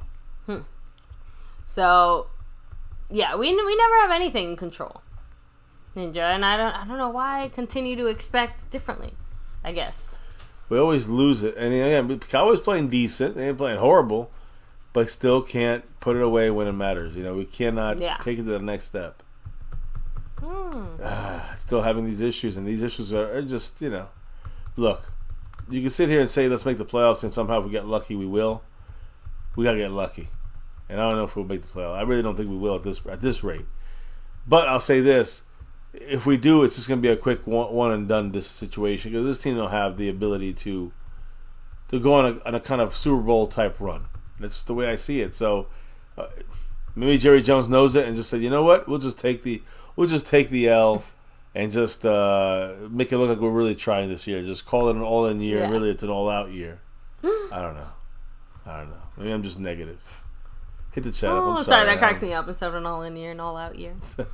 All out. He should have been all out when he fucking after that Super Bowl and he impregnated that stewardess. Oh, so Wiseman27 said, "Can we get back to running?" No, apparently. Now we're Devontae down. Alvarez said, "LMAO, you Dak points. lovers still believe in him?" I mean, he's our quarterback for the foreseeable future. I want to believe in him. It's not about Dak lover believing in him. He's the quarterback we have. Dak haters focus too much on being right or wrong. He's a good enough quarterback in the right situations. We have a horrible. We have a top 10 quarterback that is in a unfortunate scheme on offense, and this year no help with anybody. We lost players, didn't help our quarterback. So you put everything on Dak's shoulders because he's getting $60 million. He's not the kind of guy that'll do it for you, and we've always said that. So it's not about Dak. It's about being a Dak realist, good and bad. There's good things that the haters can't stand, and there's bad things that the lovers can't cope with. So it's things you gotta understand. Both sides have to understand that. Don't be either. So let me see.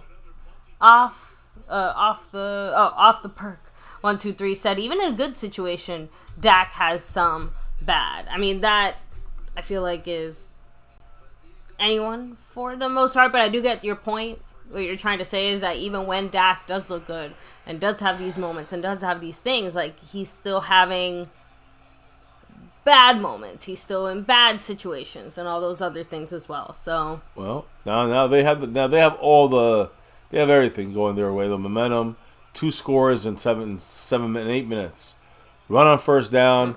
Zeke gets 6 yards, 7 yards on first down, which is good as you go under 7 minutes. And all you want to do is get down the field and score a touchdown, and then hope for the best. Give your defense a little rest. I'm trying to be as positive as possible here, but you see McCarthy barking out plays, and they're not necessarily. I don't know. He seems very very into his play calling there, but it's not. Let's see how this looks. I'm curious. Let's see if they made some adjustments. Cowboys, because it's not working. Oof. Bad throw for Dak. He was getting hit. But bad you know throw. what? I mean, he was like an inch away from getting rocked into a different dimension as Zeke didn't pick up that block. Yeah, I know. 3rd and 4 now. This is now we got to go 3rd and 4. Guess what? 4th and 4. Guess what we got to do? We're not going to punt.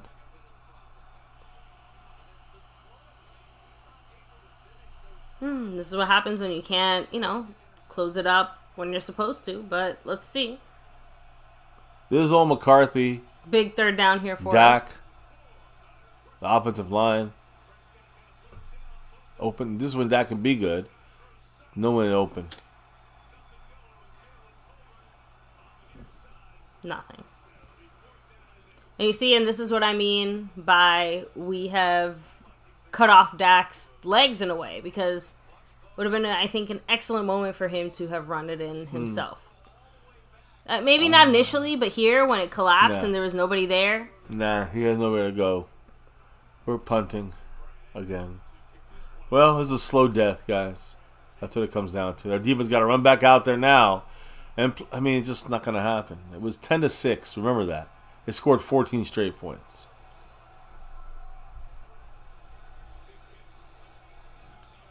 Great kick and no coverage. Missed coverage there. Got to the 25. But now here's the problem. Our defense is tired. Defense is tired. We literally had the ball for 1 minute. Just saying, like, that's... I don't know how you guys think about this, but shit, come on. This is a lost game, the way this is getting played out here. So, Cowboy Crusader said, at some point, Jerry needs to be held accountable for bad gambles, brute force pushing decisions, and total lack of foresight. Yeah. I mean, he won't. We've been saying that for years. He's made it very clear that... We're saying that for years since the beginning of this, but he will never... He's the only 28 years of never getting to a divisional round. The only GM in the world that will be getting his job that long and not losing his job. The only GM in the world that's not only had 28 years of not being able to get to the conference championship, but also a lot of failed bad trades and bad moves and bad everythings. And after all those years, he's 82 years old as well. And he's still running the show. He's still the GM. That's where the problems truly begin. That's the foundational issues. And those are the cracks that are felt throughout the organization. Team, players, coaches, etc. Anyways, yeah. No, it's all good. Yeah. So, let me see. He just said, I swear, Dallas runs when they should throw, and throws, and then they should run all the time for years. The old 90s Cowboys ain't here anymore. And it's a different NFL. You throw it on first down most of the time now, instead of running the ball, and then throwing. Now it's throw, or throw. Yeah, we usually run in between on second down and throw. It's a lot. It's 67, 68%, 70% throwing the ball in the NFL now. Instead of the old days, it used to be, 55, 50% running the ball. So, 50% throwing the ball. 55% throwing the ball. You guys are cracking me up here. So, can't put in Lance James. Cannot put in Trey Lance because he would only have to come in. He can only come in if Dak gets injured or thrown out, and then also Cooper Rush gets injured or thrown out. He cannot be benched, and then he comes in. No, he has to, the starter and the backup both have to be injured or thrown out. So there you go. Yeah, the play calling is basura, by the way, Micker. This team is embarrassed, said Matt Batten. Embarrassed or embarrassing? Both. This team is embarrassed for being so embarrassing, and our fans are embarrassed for this team being so embarrassing. Now, JCogs30 said, tank the season. We have 11 draft picks next year. So, a soft rebuild is on the way. I'm not saying, I never think we should tank anything. But it seems like Jerry Jones set us up to tank. That's all. And then the injuries and all the issues, that ain't helping. And when you said you got to have the second-year guys, your third-year guys with a lot of question marks, your current rookies with a lot of undrafteds that are question marks, when you say they got to all step up, and we're talking about like 30% of your team, you're saying soft rebuild. You're saying soft rebuild. There we go. But, damn. First and 10, they still get 4 yards. On something they should have got. That felt like the longest run ever, and not by length of time, just like how long that play took to get those measly 5 yards. Seabass said 3-4. Yeah, that's what we're gonna be. We're gonna be 3-4, and the Niners are gonna be 4-4. And we go at Atlanta, which won't be easy. Nothing's easy for us. We got a tough-ass schedule. The easiest game is Thanksgiving. A lot of different things happening. And that was smart. Just faked us all out. That was smart. I mean, he had no... I got faked out just watching it. He had like 4 options. That's Shanahan's offense. 4 options, and he created a 5th option. So, by the way... Purdy created a 5th option for himself. Look 1, 2. There's another couple throws you can have there. Nope, he decided just to run it. Hey.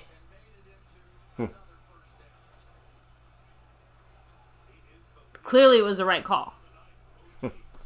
They're on their own 45. They drive in again. 1st and 10. Play action. They're gonna hit us deep here.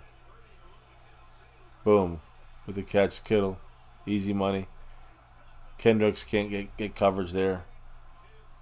I mean, Kendricks has been getting picked on all night, and he has not won a single battle. Yeah. So. Well, I can understand him getting beat by Deebo Samuel, but I expect him to be a little better on Kittle. Although he shouldn't really be on Kittle either. Donovan Wilson's actually, they're both on Kittle, and they still both couldn't get him. Man. Jeez, can you imagine? It's hard. This is hard to watch. Yeah, 2 guys on 1 guy. Neither guy gets there. It's hard to watch. Congrats, Harley Dad. This is done. 4 minutes to go. It's nothing. No energy. They're making me have no energy with no energy. I mean, this whole team is just not They playing suck the fucking very energy out of you. energetically. We'll have some energy on After Dark tonight, I'm sure. Thing is, After Dark will have to probably be, a lot later. So, looking at like maybe a 4 a.m. version here. I gotta get some stuff done first, and then we can do it. We can do the little After Dark music fun, a little getting the cowboy aggravation out. So we'll see if Harley Dad's up that late. If this is what the rest of the season is going to look like, we might as well prepare ourselves now. He come over and gloat. Well, they got a timeout. Although he's gloating now, so, same thing. So. Niners call timeout. 30-second timeout, so be quick. Oh, Derek El Doodle. What's up? We will be naming some big-time, winners tonight. Even if we're not going to win this game. Big shout-outs to sponsor of the week, John Luna, who's back-to-back, but right now in the lead for number 3 in a row. So big shout-outs to him. He could be the sponsor. We get another raffle entry. So big shout-outs to him. That's right. A. Lavelle, 47 points. He's holding it down, even though he's at the halfway point. 47 points on the stream boss. Big shout-outs to him. And then Mr. Skeptical Fan, always staying skeptical. Thank you, sir. He is a Cash App king. Chill Pill, much love to her. She is the membership gifting queen from last week. So many shout outs to her. She's 3 months dominating it on After Dark. But that's the champions this week, and we have new champions coming this week. Cowboys trying to make a stop here. They do. No yard gain here. Number 27 made a good play. But we have some leaders, and that's Pat Pfeiffer leading the pack right now. Beating James Herr, beating Jet Li 44. So big shout outs to Pat Pfeiffer right now. Could be the Cash App queen. And when it comes to the membership gifting sponsor of the week, John Luna, may not just be a three-peater there. He may be also the gifting king. So big shout outs to him there. He's in the lead right now with 15 gifted memberships. Thank you. All you guys, all the family here, people dropping their knowledge, going through this horrible fucking game. Thank you guys for sitting through it with us, my Cowboys family. 3rd and 7, a little bit of pressure, but not enough to stop them. Deebo Samuel first down, and almost breaks the tackle. Yeah, we've seen quite a few plays that was Mukuamu coverage like that. Mukuamu in coverage there. Again, our 5th cornerback basically. Just what can you say? It's just a matter of time. Deebo Samuel. And 27 is just blown off of that. He missed it. Mukwamba made the tackle, I should say. It looked like 27. I mean, a practice squad guy against Deebo Samuel. Yeah, I think Deebo Samuel's gonna win. Don't take a mathematician to figure that out. Oh man, 1st and goal for them. They run. Broken play. Luckily, they get only 1 yard. Yeah, we basically stop them after a yard. So, Big D for Life said, no pressure. Just stand in the pocket. Hit wide open, wide receiver in stride. I mean, we have no pressure. That's the problem we had the whole game, but. Oh, let me see here real quick. Derek Enduro said, we aren't winning another game this year. We will, but it'll be later on. It'll be about 4 weeks, 5 weeks. I'll show you why in a minute. At least there's that. It'll take us quite a while, I think, to recover from the... You got 2 guys going to the right. It's a touchdown. Ooh, good job by Overshone. Looks like 27 got hurt, great though. Great stop. 27 got hurt. Shit, did he? And he's our last cornerback. We literally can't afford for him to get hurt. We don't have anybody else. There he is. Back hip issue. There it is. You got the Niners now. I mean, we're gonna go down here right now. It's gonna be at least 13. It's gonna be at least 13 or 17 points. It's gonna be 23. It's gonna be 23-10 or 27-10 in the next few minutes. So not good here for this game. If we lose this, we're 3-4. Then we go at Atlanta, which probably be tough for us for sure. And we could be 3-5 then. Eagles in Dallas. I mean, we play like this: 3-6. Houston Texans in Dallas, 3-7. On the road in Washington, 3-8. Then you get the Giants. Okay, the season's over, by the way, 3-8. But the Giants, Thanksgiving, we should win that game at home. We get the Bengals in Dallas. Yeah, and of course, should is the operative right. word Well, there, of course. but... I mean, at that point, we're 3-8 in this scenario. So should or not, it doesn't even matter anymore. So that's 3-8. By then, I mean, is McCarthy fired by then? Probably. Giant game. We should win Thanksgiving. We get a Monday night game the following week. Get like almost 2 weeks for that one. Against the Bengals in Dallas, yes, we should win that game. I think we should. And then we go on the road against the Panthers. We should win that fucking game. We should, right? Obviously. Then we come back home against a tough Bucs team. On the road against the Eagles and then home against Washington. Those 3 tough games. We might only win 6. That's 6 games total we may win this season. That's 6-11 for the Cowboys.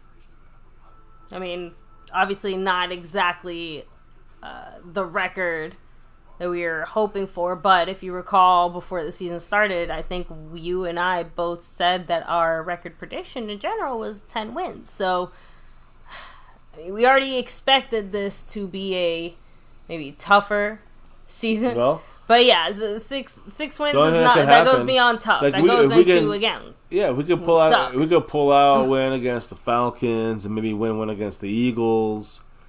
I don't know. Beat Washington. That's 3 more wins. Now we got 9 wins. You beat the Bucs. It's 10 wins. You know, who knows? Maybe Houston, Texas. Can we beat them? I mean, I'm just saying like there's like that's it. That's the way it looks for us. That's the schedule. Not looking good. Tornado, what's up? Pretty much everyone is saying, around 5 wins. Five wins? Wow. I think 6 is definite. We could get at least 6 wins. That's probably realistic. And, as we get players back and Micah back and the defense gets better, we may pull out a win or 2 that maybe was unexpected.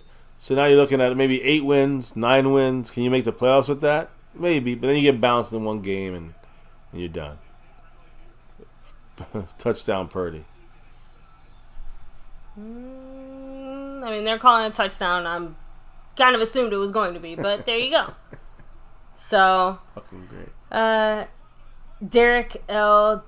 Dudo said, where was it? This is the worst team I've seen since the 2015 team.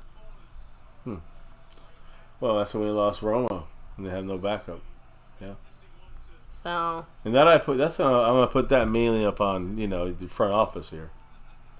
Cowboy fans are definitely you have to be a little bit crazy to be a Cowboy fan. Oh. So. LT also said 9-8 because y'all are hurt. The issue is, can y'all stop the noise? It seems like the Cowboys are very noise susceptible. They're saying he's down a short.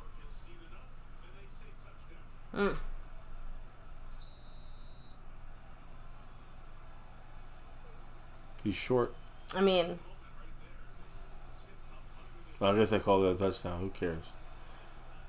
It's good. And there it is. So,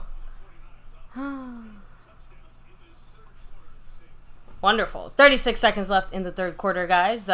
Again, Cowboys are currently down 17.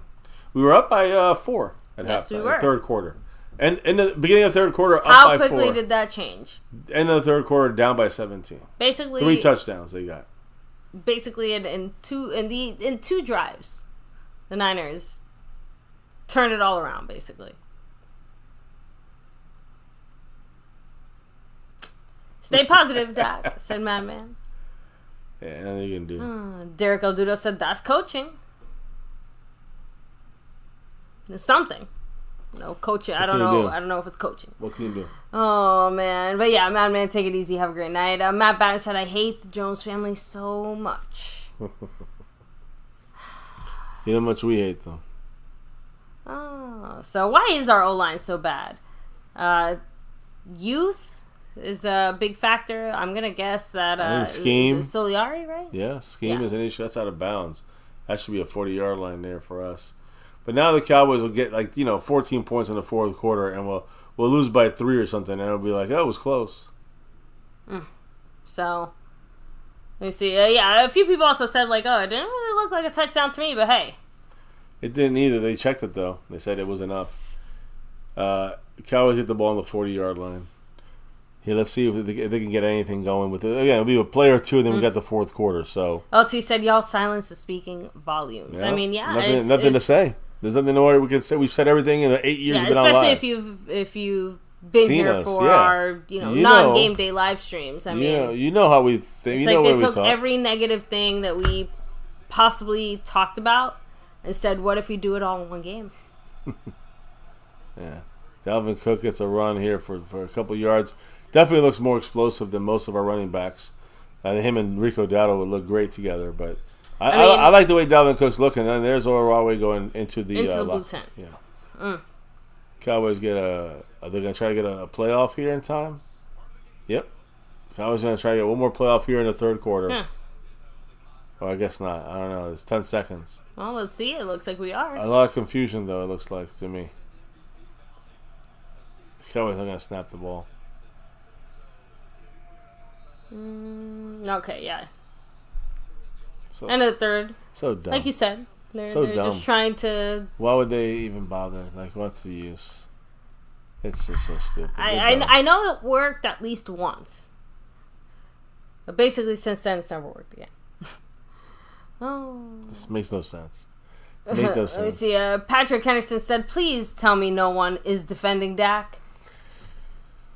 Not that I know of. I mean, I don't know if in the chat they are, but I don't think anybody's defending. Dak's had a bad fucking game again.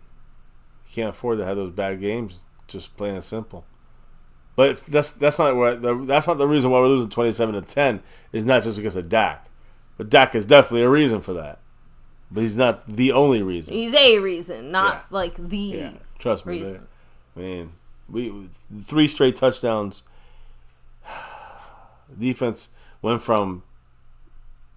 Stopping the run that they couldn't stop.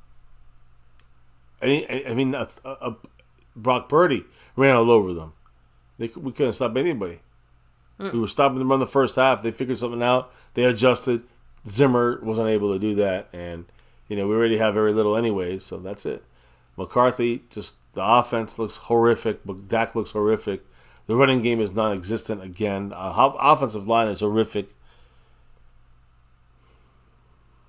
What else am I going to say? That's it? Fucking sucks. I mean, do you agree with some of the sentiments in the chat that they feel like Dak is the most to blame from the player side of things? I have to be honest, I do agree with the chat. I'm trying to think Dak it through. personally turned the ball over twice. Yeah. He's made some questionable decisions even on some of the other plays, and not saying that everyone's entitled to have maybe an off day or whatever and stuff, but well, I'm going to say like this. Here's the best way of explaining it, I guess I can say, is that Dak is what kept us from having 17, 20 points. because of some of his offensive issues he's had and his misses. But some of his decisions, yeah. But the defense is allowing 20. It would have been 27-17 right now, which would at least have us hanging in the game. But we're not hanging in the game anymore. This is it. I mean, this is like Dak's gonna have to drive us down the field, score, get a touchdown, and then we're down 10, and with 13, 12 minutes to go in the game, and it makes it feel close. You know what I'm saying? And yeah, we might get a stop, and then Dak scores, gets us down the field, and gets another touchdown, and now hey, it's 27-24 with 3 minutes to go in the game. I mean, that's great. And then we can't get the stop, and the game's over. 2nd and 6 for the Cowboys. Dak under center. Trips cutting out 2 guys right, 1 left, and we got Dalvin Cook a lot more in this game here, and he got hit, goes right down there after a 1 yard gain for Dalvin Cook. So I don't know what they're showing here, late hit here or something. I don't know, helmet to helmet situation. Oof! So he got a concussion. Did he hurt? Yeah, Winter's got a concussion for the Niners. Shit. Look how cute, by the way. She took her little yellow thing. Oh. King I Knight just thought that was cute. house. What's up, King Knight? Much love with a $5 holler. Quick 3rd and 5 here for the Cowboys. Dak goes back for a pass. Ends up getting sacked. Wow. That's horrible. That's that. No offense. You know why he got sacked? Because he couldn't fucking run for the ball. I'm gonna give up on saying it. I'm gonna stop reiterating this point. But I hope they show they won't show all of it, but and it was Terrence Steele again, by the way, Seabass. Where? Who blew the... No, not there. That was Zach Martin, but his guy came off of him. It's just. I mean, you're right. Yeah. So I take that back. Yeah, Terrence Steele gave up 1 sack there. We're playing the ball. I don't know what we're doing. I mean, it's just nothing.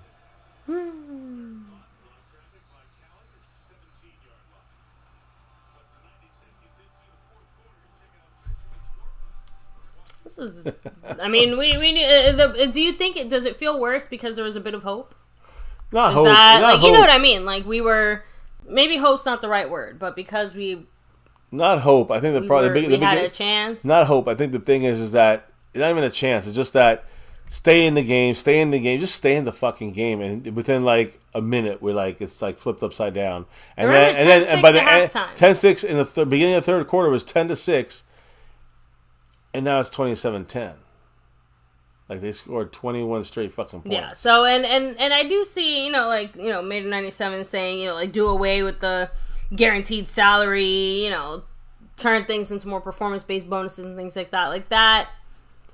That's a whole different thing. That's a cap thing. And again, that's not nothing to do with the players we have or don't have. It has to do with with a lot more than that. Even though remember it's partially it goes into now like base minimums and league salaries, and remember these are technically union players as well, so one of the things that the union has fought for is certain concessions being made as far as that actually favors the players. This is one of the few times where the players actually have a little more power, a little more say than the owners. We do have some say here from King Knight. We never read a comment here. Oh, that's right. I'm so sorry. $5 holler. Yeah, happened on that big he said, down. I don't think McCarthy thought we were going to be in the lead in the first half. He forgot to plan for that second half. It feels still like my that. Cowboys. I hear you, man, and it feels like that, and it feels like Zimmer wasn't ready for the adjustments that were going to be made against him. The Niners made some adjustments and attacked the defense, and they drove down the field 3 times and scored on us. Thank you so much, King Knight 19. Much love to you. He takes A. Lavelle down to 42 points. I don't know why Majors didn't show up. I do not know. Maybe it's because it was a super sticker, I think. But I don't know why. It usually still shows up. Should be down 22 points. Either way, Lavelle's holding it strong with 42. And big shout outs to you, King Knight. Thank you for that. So... I'm going to update the board. Cap52 said, why is Dak being useless? Yeah, I can't disagree with some of you guys in the chat that are saying that Dak is like the weakest link here. I think it's today. Dak, I think it's the offensive line, and I think the play calling. I think all 3 things are all working together for all looking horrible.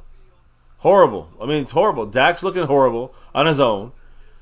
McCarthy's scheme. I mean, some bad called plays. We've all heard that. We've all said that. Even the Dak haters said, yeah, McCarthy had some shitty fucking calls in this game. A lot of bad play calls, and the offensive line is completely, allowing pressure nonstop, which makes any of the shitty passes worse passes from Dak. You know what I mean? That's kind of the way it goes. Yeah, and way too many yards. God. And now, and the defense is not even stopping a fucking wet paper bag. Again, that's it. We had our chance as far as the defense, and that's it. Done. Our offense did not hold up their end of the bargain. We're trying to, Jesus, look at their running back. He looks like he got dragged through a shredder. They dragged us through a shredder, though. Seabass, yes. By the way, when do we fire McCarthy? Jessica wants to know. At the end of the season. Before Thanksgiving. That's my guess. Seriously, I think we're going to lose 5 games in a row. There will be no mid-season coaching changes for the Cowboys. If we lose 6 games in a row, he gets fired.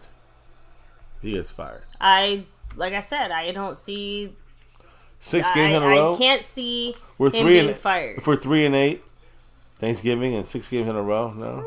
What if we lose to the Giants on Thanksgiving? He's fired. We would change other personnel. If we lose 42-10 against the Giants on Thanksgiving, he's fired.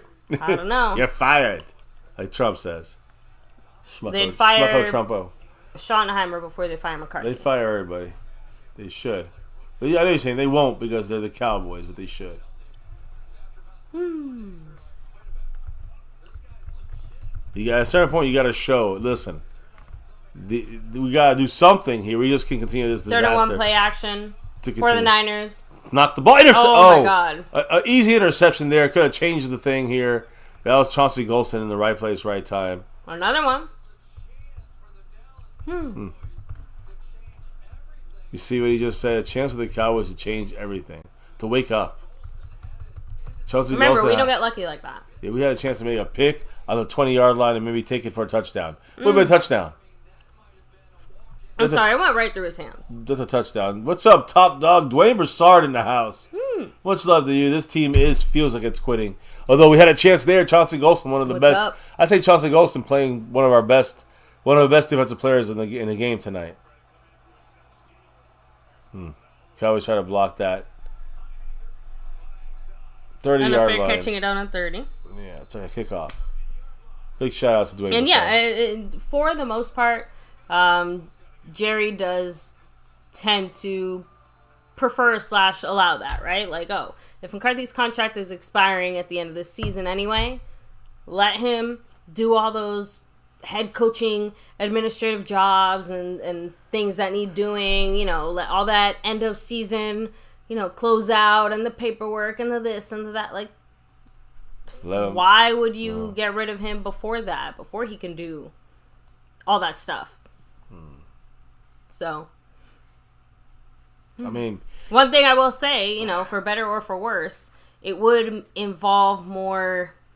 It would mean more Cowboys involvement if we had gotten involved. Sorry to use that word again. Sooner than that. So the fact that this is the way that Dallas is choosing to play things, I think it makes a lot of sense for them. So. Let me see. Thank you. Shout out to you. Thanks for rocking with us here. Madman said, I believe it's Jerry's fault why we have all these players out on injury. King19 said, Jerry Jones forget what free agency is. How is he supposed to be the GM and owner? Yeah, he's not good. He's 82-year-old GM. 82-year-old owner is fine. 82-year-old GM is not fine. Exactly. And one that's been failing for 28 years is not good. So every single one will be fired, and they definitely wouldn't be 82 years old. I love that. Brandon said, I think it's the stadium tours. Easy excuse, right? Yeah. Cat52 did say the refs are definitely helping the Niners, though. I mean, I don't necessarily know about that one. Who's helping the Niners? The refs? No, they're not. I was going to say, I don't know about that one. Just the Cowboys have had about 5 or 6 penalties should have been against the Cowboys. They didn't call it. I actually think they've let both teams play. Yeah, they let them play. Without calling a lot Let's of those stop blaming the goddamn refs, penalties. guys. Come on. It's not the refs. It's the Cowboys.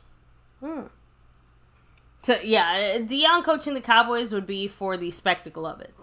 And that's not me knocking his coaching skills or anything. Just saying that it wouldn't be for any serious, real coaching reasons. It would be for the spectacle of having, A. Lavelle running a football team type of thing. A. Lavelle. Oh, sorry. Oh. It's because I came over here and I just read the stream boss and it's Mr. A. Lavelle.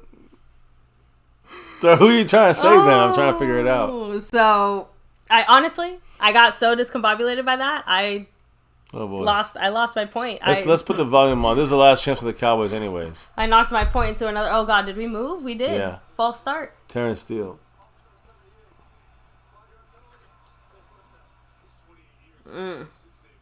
Seabass, by the way, throwing out there, notice that the player jerseys are clean and crispy. No one's putting in the effort. Yeah. No one's in the dirt. Let me see. Deion coaching. I'm trying to go back and see what it was. Cowboys punted, and there was halftime, the interception, a punt, and a punt. Oh, was it about the refs? Here we go. 25-yard line for the Cowboys. And shotgun for Dak. It's a run to Zeke. Oh, Zeke got face mask. No call. Man, we got 5. Is that 5? 5 gifted memberships from the man John Luna once again. Thank you so much, John Luna. And congrats to Bama fan, Vic BC Live, that guy from Texas, Redman R, and Gary Stokes. Big shout out. So Zeke gets the ball for about a 3-yard gain on the screen. And we got John Luna taking over things. He's in first place on the overall board, trying to get that three-peat. That, I guess you'd say, technically it's a second or third. Third. I think he'll have 3 straight weekly winners here for October, which means he's going to get 3 bonus raffle entries plus a star level win. He's got a good chance to win the thing here for the month of October. Big shout-outs to the man John Luna. And then he's also the leader. Horrible pass by Dak. Thank goodness it's out of bounds when he intercepted it.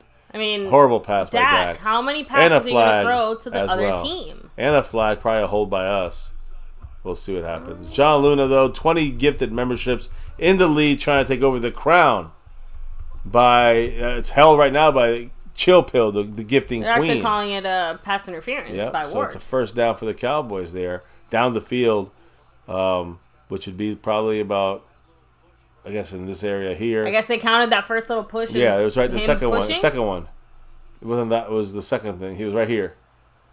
The hands are on him, so they counted that. I mean, we got lucky. We got that flag. And I have to be honest, that what I would do right now. What I would do right now is have Brandon Aubrey come out there and kick a field goal. That's a record right there. Damn it! Yeah, we might see it. Right now, if we don't move the ball, Aubrey kicks a 68-yard field goal. A 69er. That's funny. Well, it's on our own 49. You got to go back 17, so it's 51 yards plus 17 is what? 51 plus 17 is 68, which is the record. So that's the record. In case you guys are wondering what the record would be to break the records right now where the Cowboys are at, on your own 49-yard line, it would be the record for Brandon Aubrey or anybody. Dak going down the field. No one's open. CeeDee's running. It's a miscommunication. Another miscommunication. CeeDee Lamb didn't stop.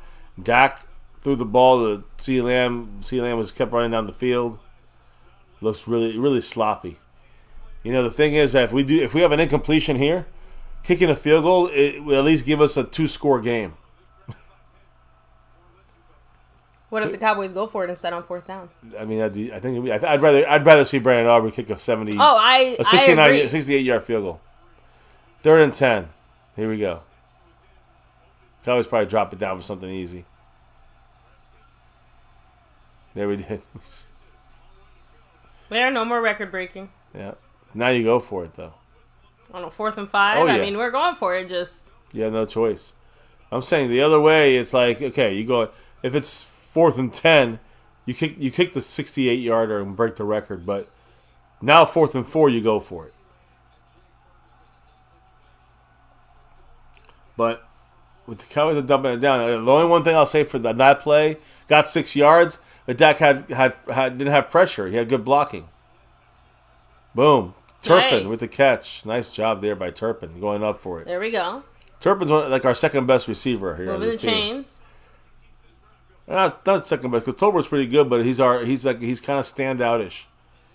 He always gets separation. That's the key with him. Other guys don't. He does. Again, that's the one nice thing about Brandon Cooks being a little banged up is that now we don't have to fight to get these guys some of the plays that they deserve. Tolbert got to get out of bounds a little bit here. Gets almost a first down. If not, does get a first down. It's very close.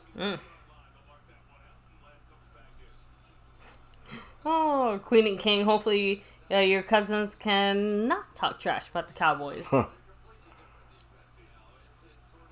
Cowboys just trying to score here and make it a fucking 10-point game. On the 20-yard line, officially in the red zone. 1 yard away from a first down. Shotgun. Dak's throwing. Dumps it down. Ooh, what a catch by CD doing somersaults on easy plays. Still can't, saying Dak cannot put a little bit better pass on there for him. Spicy. Yeah, that was a great catch by CeeDee Lamb, making it happen because Dak was off on that one too. Man, I mean, what a great job adjusting. Like I said, Dak is just—he's off. He's had a rough day. He's had a rough year. First and goal to run to Zeke, and he loses 2 yards. That was predictable though. Fred Warner is watching him, and now we just lost 30 more seconds because of that play. But again, this is not garbage yards. This is not garbage yards yet because their guys are playing press.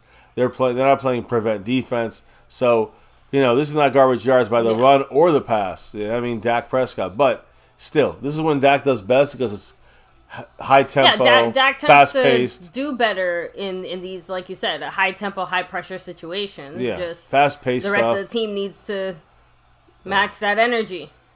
Got him. Touchdown. CeeDee Lamb. Oh, sorry, I didn't see your... We'll do both. This bump there. Don't even deserve a high five. Oh, we look like our offense. Yeah. Discombobulated. We don't know what we're doing here. Yeah, no, look at that. But they got the touchdown. Oh, but we got it. So, hey, I will take a touchdown. We still have enough time left that it is not hopeless. If we get a stop and get a touchdown, makes the game. Defense has to get the stop here. Yeah. Even a field goal would mean the end.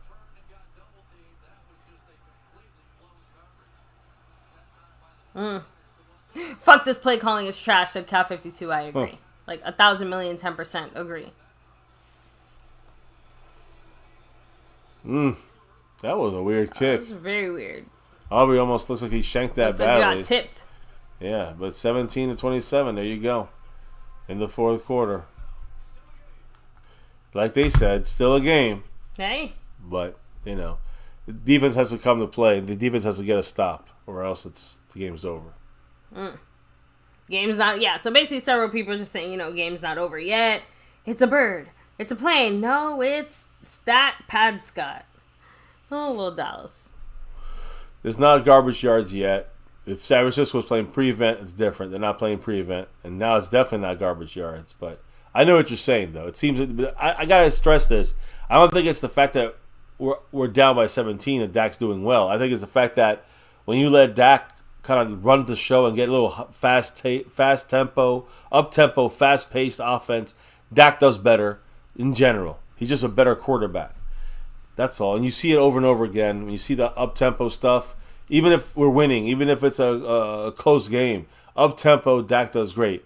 But now it just happens to be we have to be up-tempo. It forces the team to be up-tempo. So you're going to see Dak at his best. It's not garbage yards yet. If you guys know what garbage yards are, that's exactly not. It'd be that the defense have to play prevent and play off and let them just catch everything underneath and let them move up the field slowly. That's not what the Niners are doing. And Niners are not there yet. So. Yeah. So, by the way, and they're not going to be there now. Yeah, Big D for Life said it's all about protection and play calling. Wiseman27 said it's just a little too late. I know. I agree. The fact that now we're turning it on. But you know what? It's funny because, well, we've definitely mentioned this before, but usually this is around the time when the Cowboys even start turning on the lights to check to see if anyone's home. And that's to me, again, it adds to the pressure, but... I hear play calling, and I hear... What was the other thing that was said there? Play calling, and I wanted to touch on that. Let me see. Garbage time stat. Let me see. Protection and play calling. There we go. And again, I said that earlier. Offensive line. I said offensive line and play calling were two of the three factors. But Dak Prescott is the other factor. Dak Prescott, even when he has protection, he's off. Even when he has protection, he has misreads, miscommunications, and it's not always like that. Sometimes it's the receiver's fault. But Dak is part of the issue too.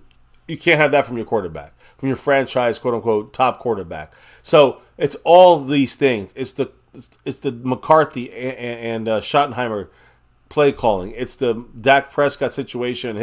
Some bad decisions on his own, some bad misses on his own, and then to me, it's the protection, giving Dak time to be a little more comfortable to throw these passes. Yeah. It's just a natural thing you want every single one of your guys doing. Look, a short kick again for the Cowboys. This time they get to return it, and they get it to the 30 there. Mm-hmm. So worth the kickoff try, I guess. See if we get the ball popped out or something. Yeah, to me, it's always worth it, basically. But then that also gives them a chance to return it all the way. So true. So it's a risk. But thankfully, we're... Okay, not John Luna in the house. Unfortunately, we've always been in a position where the risk of going for it or trying to get it was always worth it. So John Luna said Dak is so good at thinking on his feet. That's what I 100% agree. I know John Luna's a Houston fan, but he's 100% right. And we've been saying this, and again, since the first day of MCF. Yeah. We've been saying Dak needs to be used more in rolling out to the right, let's say, rather than the left. The problem is that... let him go with his on-the-flow kind of, quick huddle, up-tempo offense. You can't do that all the time, but let him run the show. And the Cowboys have always kept them guarded. That was from Garrett days, from Linehan, through McCarthy and Kellen Moore. And now we're here with this, from McCarthy only. So, good call there, John Luna. Good calls. So, let me see here. Dak should call the plays. That'll fix the issue right up, said Wiseman 27. I don't know about that, but Dak would be like, I need a coach to tell me what to run. That's the way Dak is.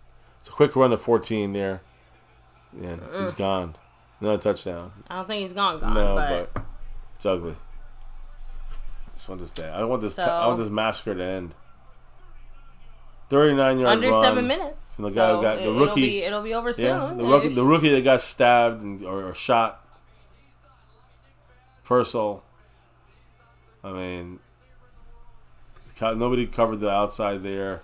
Overshown missed the tackle. Horrible. Guys, unless whoever is getting elected for president can do something about our Dallas Cowboys, not the not the place or the time.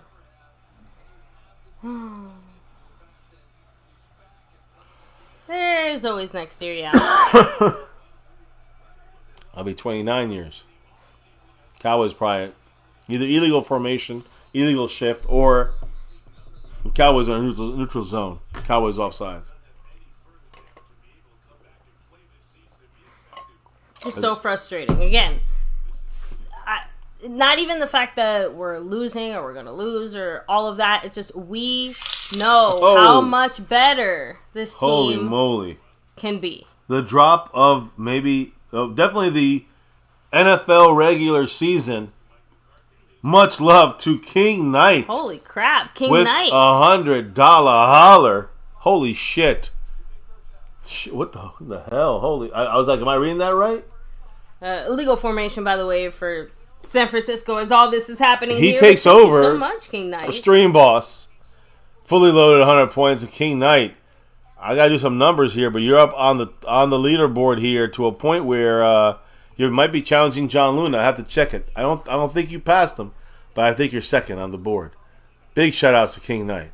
Man, another run there.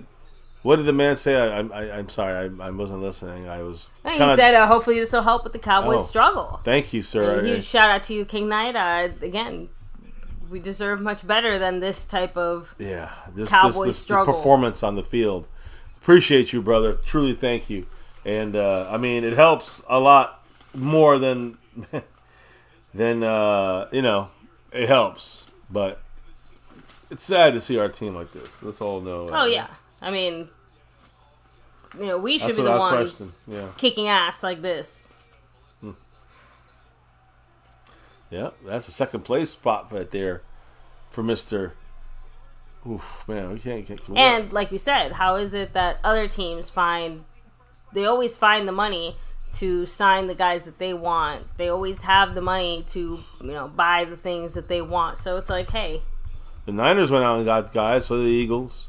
Sometimes you win or lose, but if you have injuries or issues, you have veteran guys that can do better, that know how to do better. You know what I'm saying? They know how to play better. They know how to figure out situations as backups better than a rookie does. And that's the problem with the Cowboys. They just continue to allow the fucking Jerry Jones next man up bullshit and nobody can help it. Jerry Jones makes the final decision. Yeah. That's where the question marks are. That's where the issues come. But again, look, he just basically had 10 seconds to throw the ball away. But still. I'm just saying, like, they have a rough, banged up O-line situation currently and other stuff, and they still managed to... Oh, yeah. The only good thing here is that it's still a 2-score game. 2 touchdowns wins it. So, let me see. Seabass said, give me an interim head coach give me an interim head coach. Current assistant is Al Harris. I think he should be that by tomorrow. What, they knock it through. So it's a 13-point game. 2 touchdowns wins it for us. So, let me see. No, all good. Matt Batten said facts about the smoke. Falcons are about to smoke us next week. Bijan Robinson is going to destroy. Hey, one destruction at a time there, Matt. We still haven't finished seeing the 49ers here. And just how bad they're going to destroy us. They are destroying us pretty disgustingly. So, I do admit. Look, right now, let me fix the score. Because it is it's still a 2-score game. And there's only, 4 minutes and 25 seconds to go. So, 31-30 final score? No, never give up. I think, who said it was 24-17, but it'd be the Cowboys winning. So it was a little I think closer. It was Jetly 44. Well, look, all I'm going to say is this.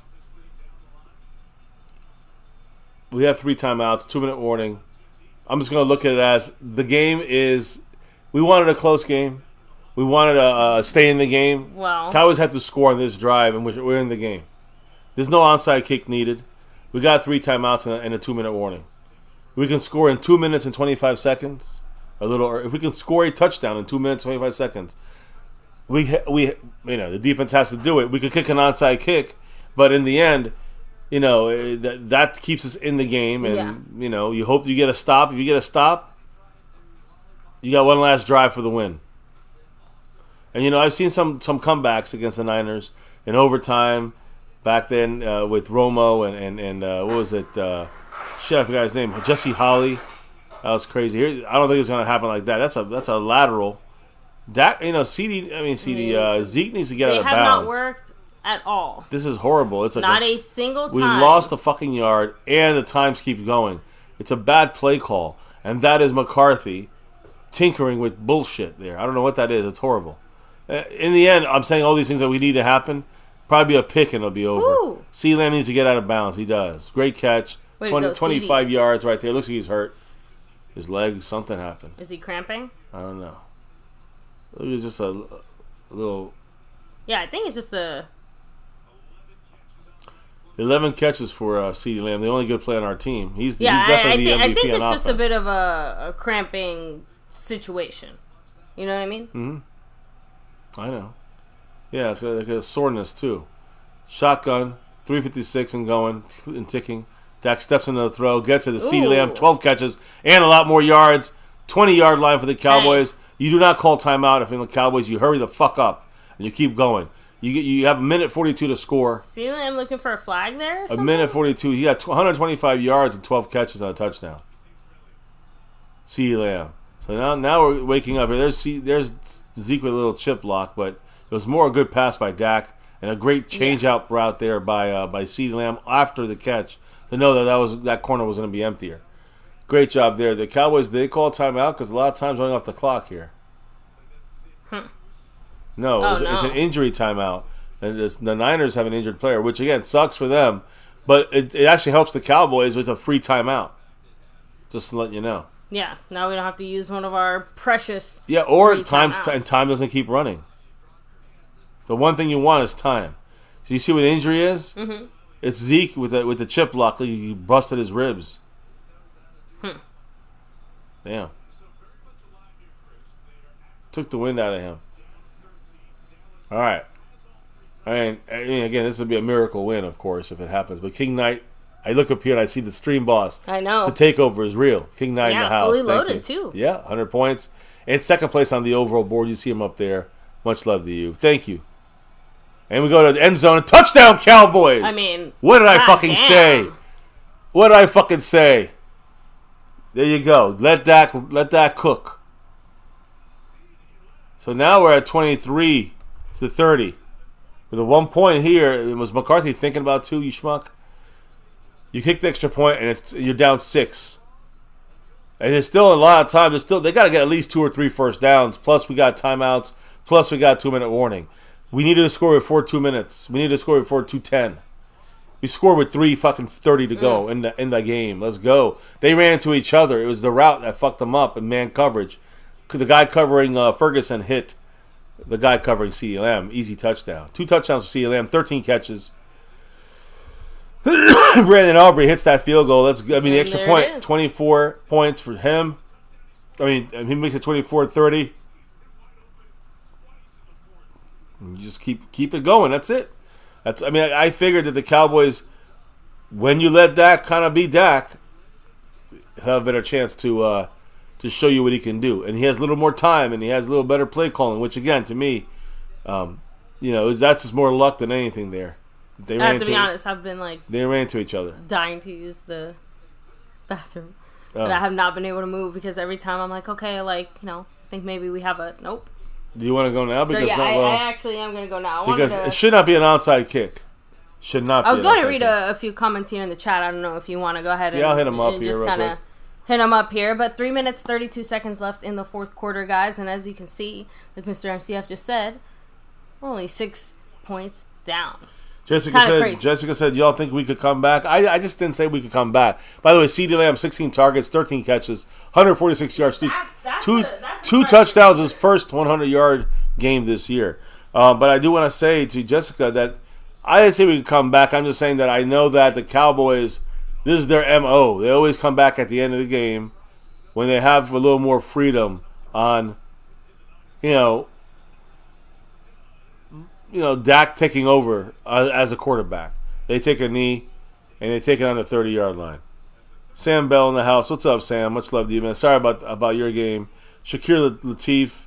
Let's go, Cowboys. The defense, is time for the defense. Deebo Samuel's going to the blue tent. He's banged up already. He's hurt, and he was sick with pneumonia. He's not playing too much right now. They're rubbing his side. I told you guys he'd wear down. But they had this game won, and now, all of a sudden, again, like I said, it's going to be a 6-point game. We're in the game. We're hanging in there. That's all we wanted. I said that from the beginning. Just stay in the game.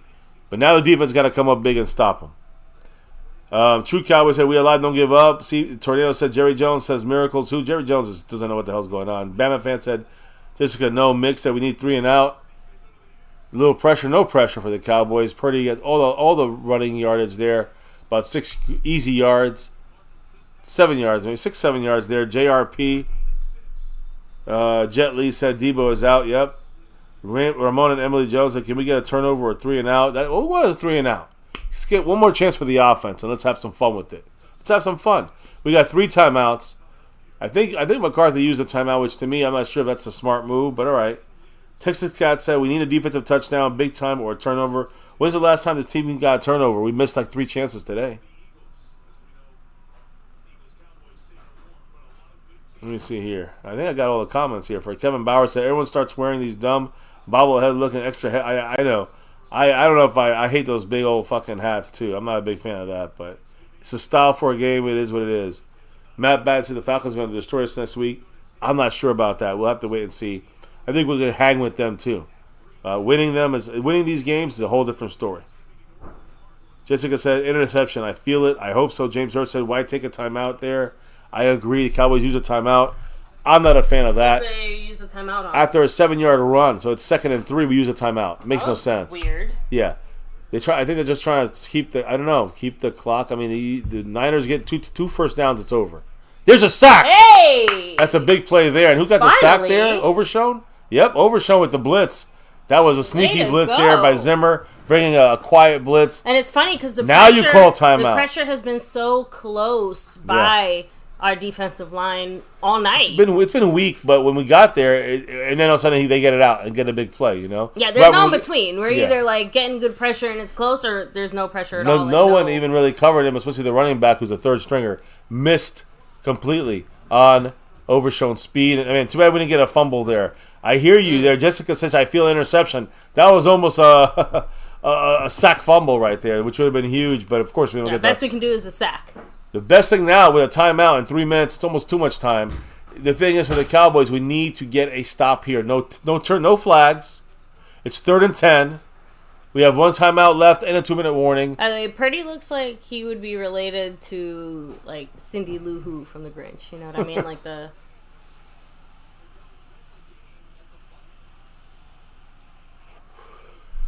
This is the game. This is the game right here. One of the games. This will definitely give us. Cowboys blitzing late. Steps up.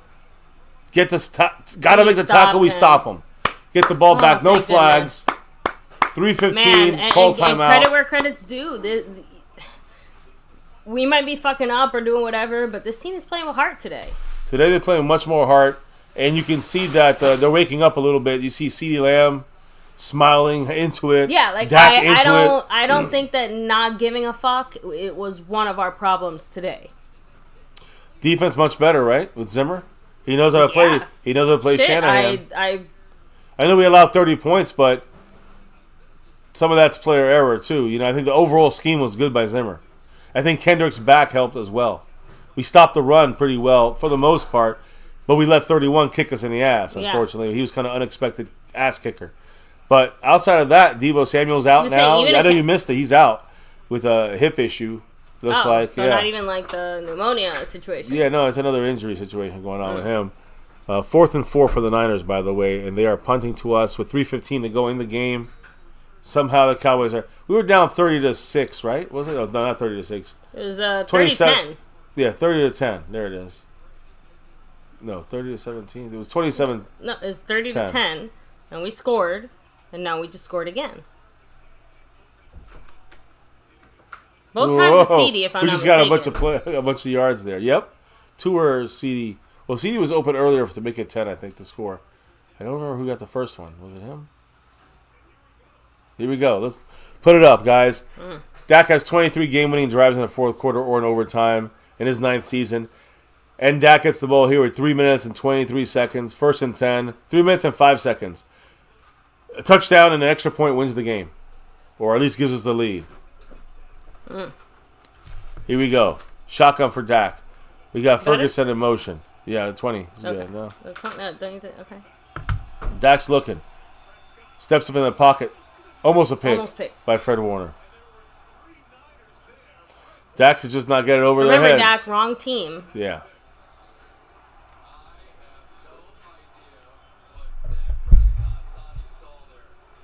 Who was there? Who was he throwing to? I'm guessing someone might have been behind. I guess technically CD, but...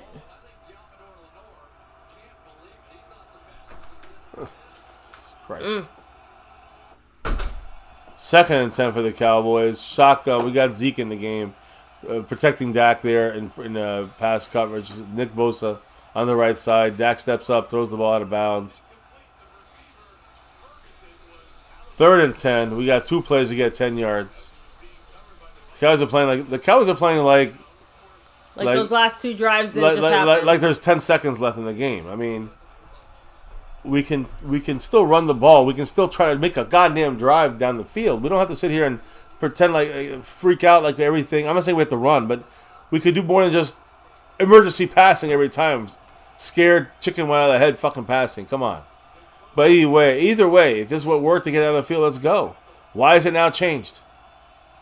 3rd and 10 on our own 25. They're blitzing. Dak stepping in there. They're going deep. No way. Turpin with bounces out of his hands.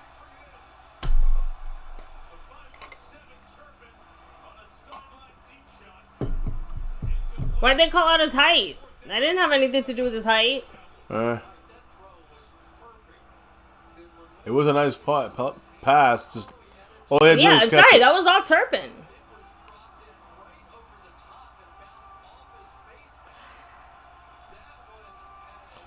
Well, that would have been good for the Cowboys there. We would have been in the damn, ready to 40 yards away from it. Now we need a 10-yard play. Sucks because that's the most accurate Dak has looked all night. Yeah.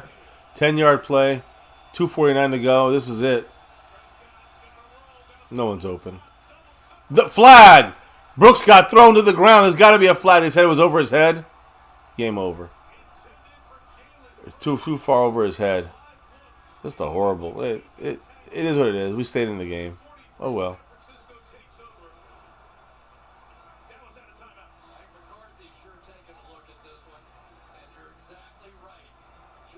Better than just, laying there and giving up. But yeah, I think they're saying it was incidental. Congrats to the Niners. There you go.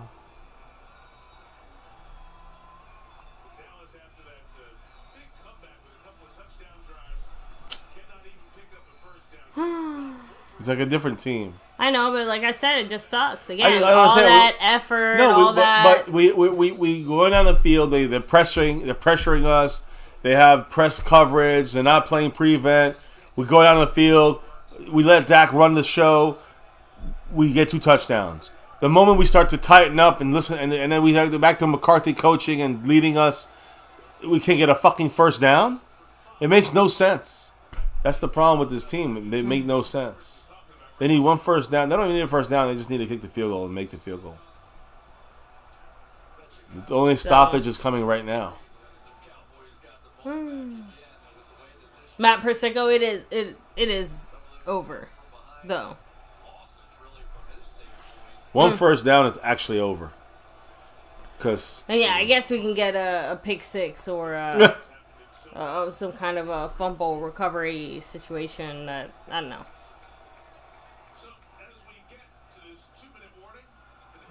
Here's the 2-minute warning.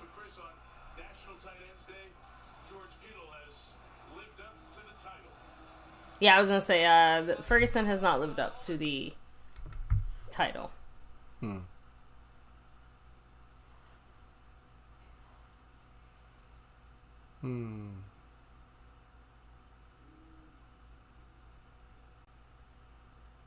The silence. Washington 27 said Turpin choked it at the end too. He should have caught that. Yeah, I have to be honest. In that situation, you can't ask for Dak to put the ball in a better spot. I know. Turpin had hands on the ball, like not just like hands. Both hands. Freaking, it wasn't in an it wasn't like in a weird uncatchable zone. The thing I say is the same thing I say when we talk about Dak and his mistakes. You know what I'm saying? He'll have a mistake in a game, but why is it on Dak when it's a team thing? It's the same thing here. Like Turpin should have made the play, but how many mistakes did Dak make? You know what I'm saying? That Dak screwed up earlier in the game. I know, fair. So I'm just saying Turpin should have caught it, but he's also a USFL fucking XFL player. You know what I'm saying? He's not. You know what I'm saying? He should make that play. He should make the play, but it's the same thing I say. Why do you have a 5'7" guy making that play when you should be having a 6'1" guy making that play or a 5'11" guy making that play? It's always we're always one step off. We're always a little tweak, a little fucked up tweak here and there, And it's just the way it is. The other team's got the right fucking chemistry, the right fucking sprinkle of whatever. Here's 3rd and 2. This is the game. If they make it, it's 100% over. And they do make it, and they get a touchdown too. And he goes smart. He goes and takes a knee because that ends it. It gives the Cowboys would have to score a touchdown and then an onside kick and score a touchdown. Still tough to do, at least to keep the score a little nicer. Thank goodness. Game over. That's the final. All right, so there you go, guys. I'm going to shout out some people here shortly. Some winners, some champions here, I shall say. And the drop of the football season by King Knight, who is the stream boss right now. That's right. With the full takeover there. Yeah, 100 points. You know what that means? I mean, I'm just saying 100 points. It's funny because he dropped a $100 holler plus a little extra earlier. So appreciate him. Much love to King Knight. Yes, thank you. Thank you. Make it a little bit brighter. This dark freaking game, this dark day of Cowboy football. Another one as you go 3-4 under 500. That's horrific. Let's be real. Congrats to the Niners. Fuck the Niners always. Congrats on them. You know, they really, honestly, they handled us, I think, most of the game. We came back at the end because we let Dak be Dak and then took it away, and then we lost. So it is what it is. And Dak is a problem, just like a lot of other people on the team are problems, and the coaching and all that stuff. But, you know, Cowboys 10-6, all of a sudden, you know, third quarter starts, Cowboys are still up 10-6, third quarter ends, and it's 24, I think it was 27 to 10. 27-10 was what it was. And you guys got 3 points in the fourth, but and we had a little comeback, but it didn't matter. Congrats to Harley Dad, yes, if he's in the chat. Congrats to all the Niner fans out there. I see Harley Dad said it wasn't the prettiest, but I'll take it. Congratulations. So real shit say go Cowboys. Oh, I see there. Harley Dad also said, how about the motherfucking Cowboys? Of course. No, just kidding. Just kidding. How about the Juan Cowboys? Carlos, much love. I see Derek Alduro. Horrible play calling. Yeah. Again. That was a big issue, too. Play calling did no favors to the offense. That was already struggling. Yeah. 100% agree. So... let me see. Nate said I'm still a Dak fan with some crying emojis. Again, yeah, you know. I'm a Dallas Cowboy fan. I still believe that Dak is the best option for this team right now. But we can do better in a lot of different areas, not just the QB1. Offensive line could have been better, but, you know, Zach Martin did pretty good. Anyways, guys, we're getting out of here. It's a late stream. And again, we'll do the After Dark thing probably closer to 4 in the morning, 5 in the morning. I got a lot of busy stuff to do here. Little 9 to 5, kicking off a Monday. So make sure you guys, we'll be seeing some of you guys on a Tuesday maybe or Wednesday this week for another stream on this channel. And, of course, we got the After Dark channel doing the stuff very late or early in the morning, depending on where you are or where you live. Here, just for your time zone accordingly. Yeah, not football talk, but everything else. So elections coming up. That should be a lot of interesting stuff going down there. On that note, I do want to do the shout-outs. I want to do the final winners here. And people who dropped the love today. I mean, big shout-outs to Jetly44, Calvin Richard, Pat Pfeiffer, much love. James Herr. Thank you. Redman R, Major. We got the drop of the football season. King Knight 19. Much love to him. Shout out to you, of course. And, of course, John Luna, who is our sponsor of the week, back-to-back like our 90s Cowboys. And he is the three-peat champion as well. Big shout out to John Luna, three-peat. If he holds it through the stream in the next 5 minutes, he's the three-peat champion 3 weeks in a row. Really 4 weeks, but 3 weeks in a row as the sponsor of the week. And he gets a weekly bonus raffle entry for the jerseys. Big shouts to him. He got his Astros one. We got that one in the about to order that one. So big shout outs to him. John Luna, congratulations. And he's also, you can see Chill Pill up there. That's She's right. the gifting champion, the gifting queen. Thank you, Chill Pill. With 10, but John Luna had 20 this week and takes over the top spot. Much love to John Luna with this week. And he's like the 3-time gifting champion. John Luna, big shout outs to him. King Knight, like I said, took over the stream boss with the biggest drop of the football season. And when you look at the Cash App side of things, the final side of things here, we got the man staying skeptical. Skeptical fan. Thank you. Thank you, man. He said some truth about the game today. So, he's always staying skeptical. But he passes the crown over to our Cash App queen, Pat Pfeiffer. Big shout outs to you, Pat. Thank you. And go Cowboys. We'll see you after dark as well. So on that note, baby, I'm done on my side. Nothing else to say about the Cowboys team. It's what we said all week. The 3 streams we had on this game. Yeah, just unfortunate that those things ended up coming to fruition. I was, like I said, I had a little bit of hope there heading into halftime that, hey, maybe we won't do as bad as we thought. And I guess the score being 30-24, It looks better. Yeah. But we know the score. We know what happened in that third quarter. We will not forget it. So I know that. With that said, I'm gonna go ahead. Go through the chat. Do your shout outs here. Lil Dallas Cowboy. Much love. C Bass. Yeah. Scorpio representing. Even you, real shit. Over everything. That's C Bass. Chill Pill. Much love to both of you. Let me see. We have True Cowboy. What's up? Cassie Stewart. Much love. Fuck the Steelers, but hey, beat the Giants. Why not? Yeah, always. Why not? Don't let the Giants tie us. I just want to make sure I don't miss anybody. Bama fan. Much love to you, Queen and King. Azteca. Nate. Aguilar in the house. Papa Dallas. Harley Dad. Take it easy. Harley, Tornado. Congratulations. Congratulations to Harley Dad and all the Niner fans out there. You guys earned it. We suck. So let me see. No, all good. Nate. Derek El Duro. Juan Carlos. See. Gridiron Yuki. Take it easy. Real shit said we will, MCF. We'll see. Scorpio in the house. And Pat Pfeiffer said still a Cowboy fan. No matter what. That's star for everything. For life. Dallas Cowboys for life, baby. You know the deal. Appreciate you guys. The family in the house. So, yeah, I can't go too much further back. Let me see. Raul, Texas Cat, James Herr, King Knight, Jetly 44, King Knight 19 with the drop yes, of the football year. Much love to you. Let me see. Crazy.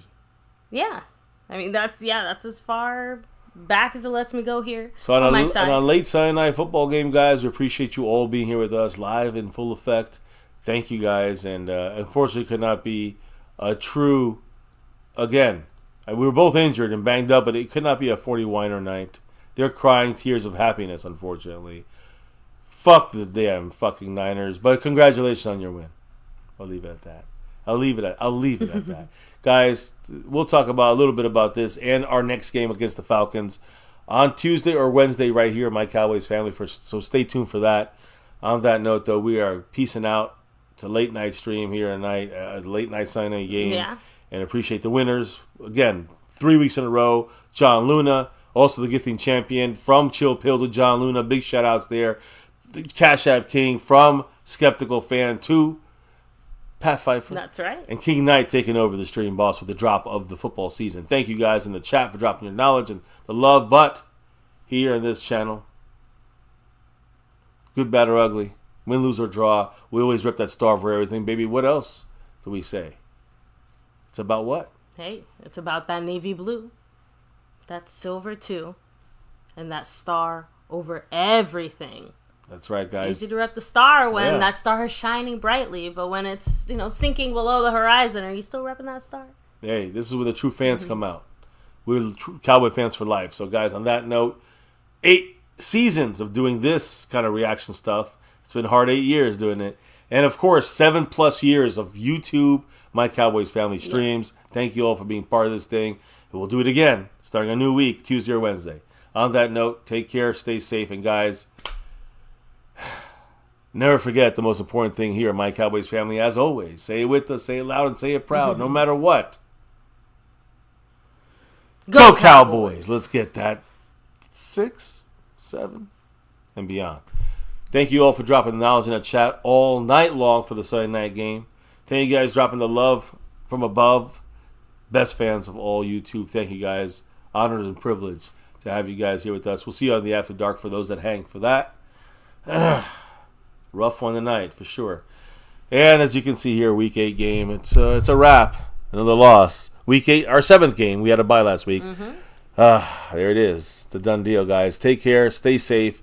And baby, as we clock out and drop out of here for the night, before we can relock and reload for a new week and refreshing our minds tomorrow and beyond, what do we got to do before we drop out of here for the night? We got to drop the beat. Oh, yeah. Beats been dropped. We were dropped today by 6. A late surge at the end against the Niners. Hey, it is what it is. Didn't expect that much anyways. I guess we got a closer game there at the end. Yay. Whatever. I'm not mad anymore. Not surprised. It's the way it is. Guys, you can be anywhere you want. You're here with us right here. News, info, and updates, live reactions like today for the Week 8 battle against the Niners. Appreciate you all being here with us, hitting that like and all that good stuff. But, hey, it is what it is. We knew this was going to be a tough one. Lost by 6, better than expected. Outside of that, wasted year. Almost feels like a tanking year by the Joneses. But either way, here at MCF, it's about that navy blue, that silver 2, and that star over everything. Never, ever forget the number one thing right here, my Cowboys family. You guys in the house. Thank you guys for helping us, repping us, and the whole thing.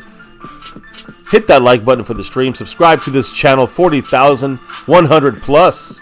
Almost 40,200 in the house. We'll see you guys soon. Hit that like button for the stream. Subscribe to the channel. The notification bell to all videos. Follow us on X or Twitter at MyCowboysFamily. In the Discord, in the description. Check it out. If you're watching us on a replay, comment. And do all those other things, the likes and all that good stuff. Stay safe. Cowboy fans for life, no matter what. Much love to all. Peace out. And never, ever forget, no matter what, go Cowboys!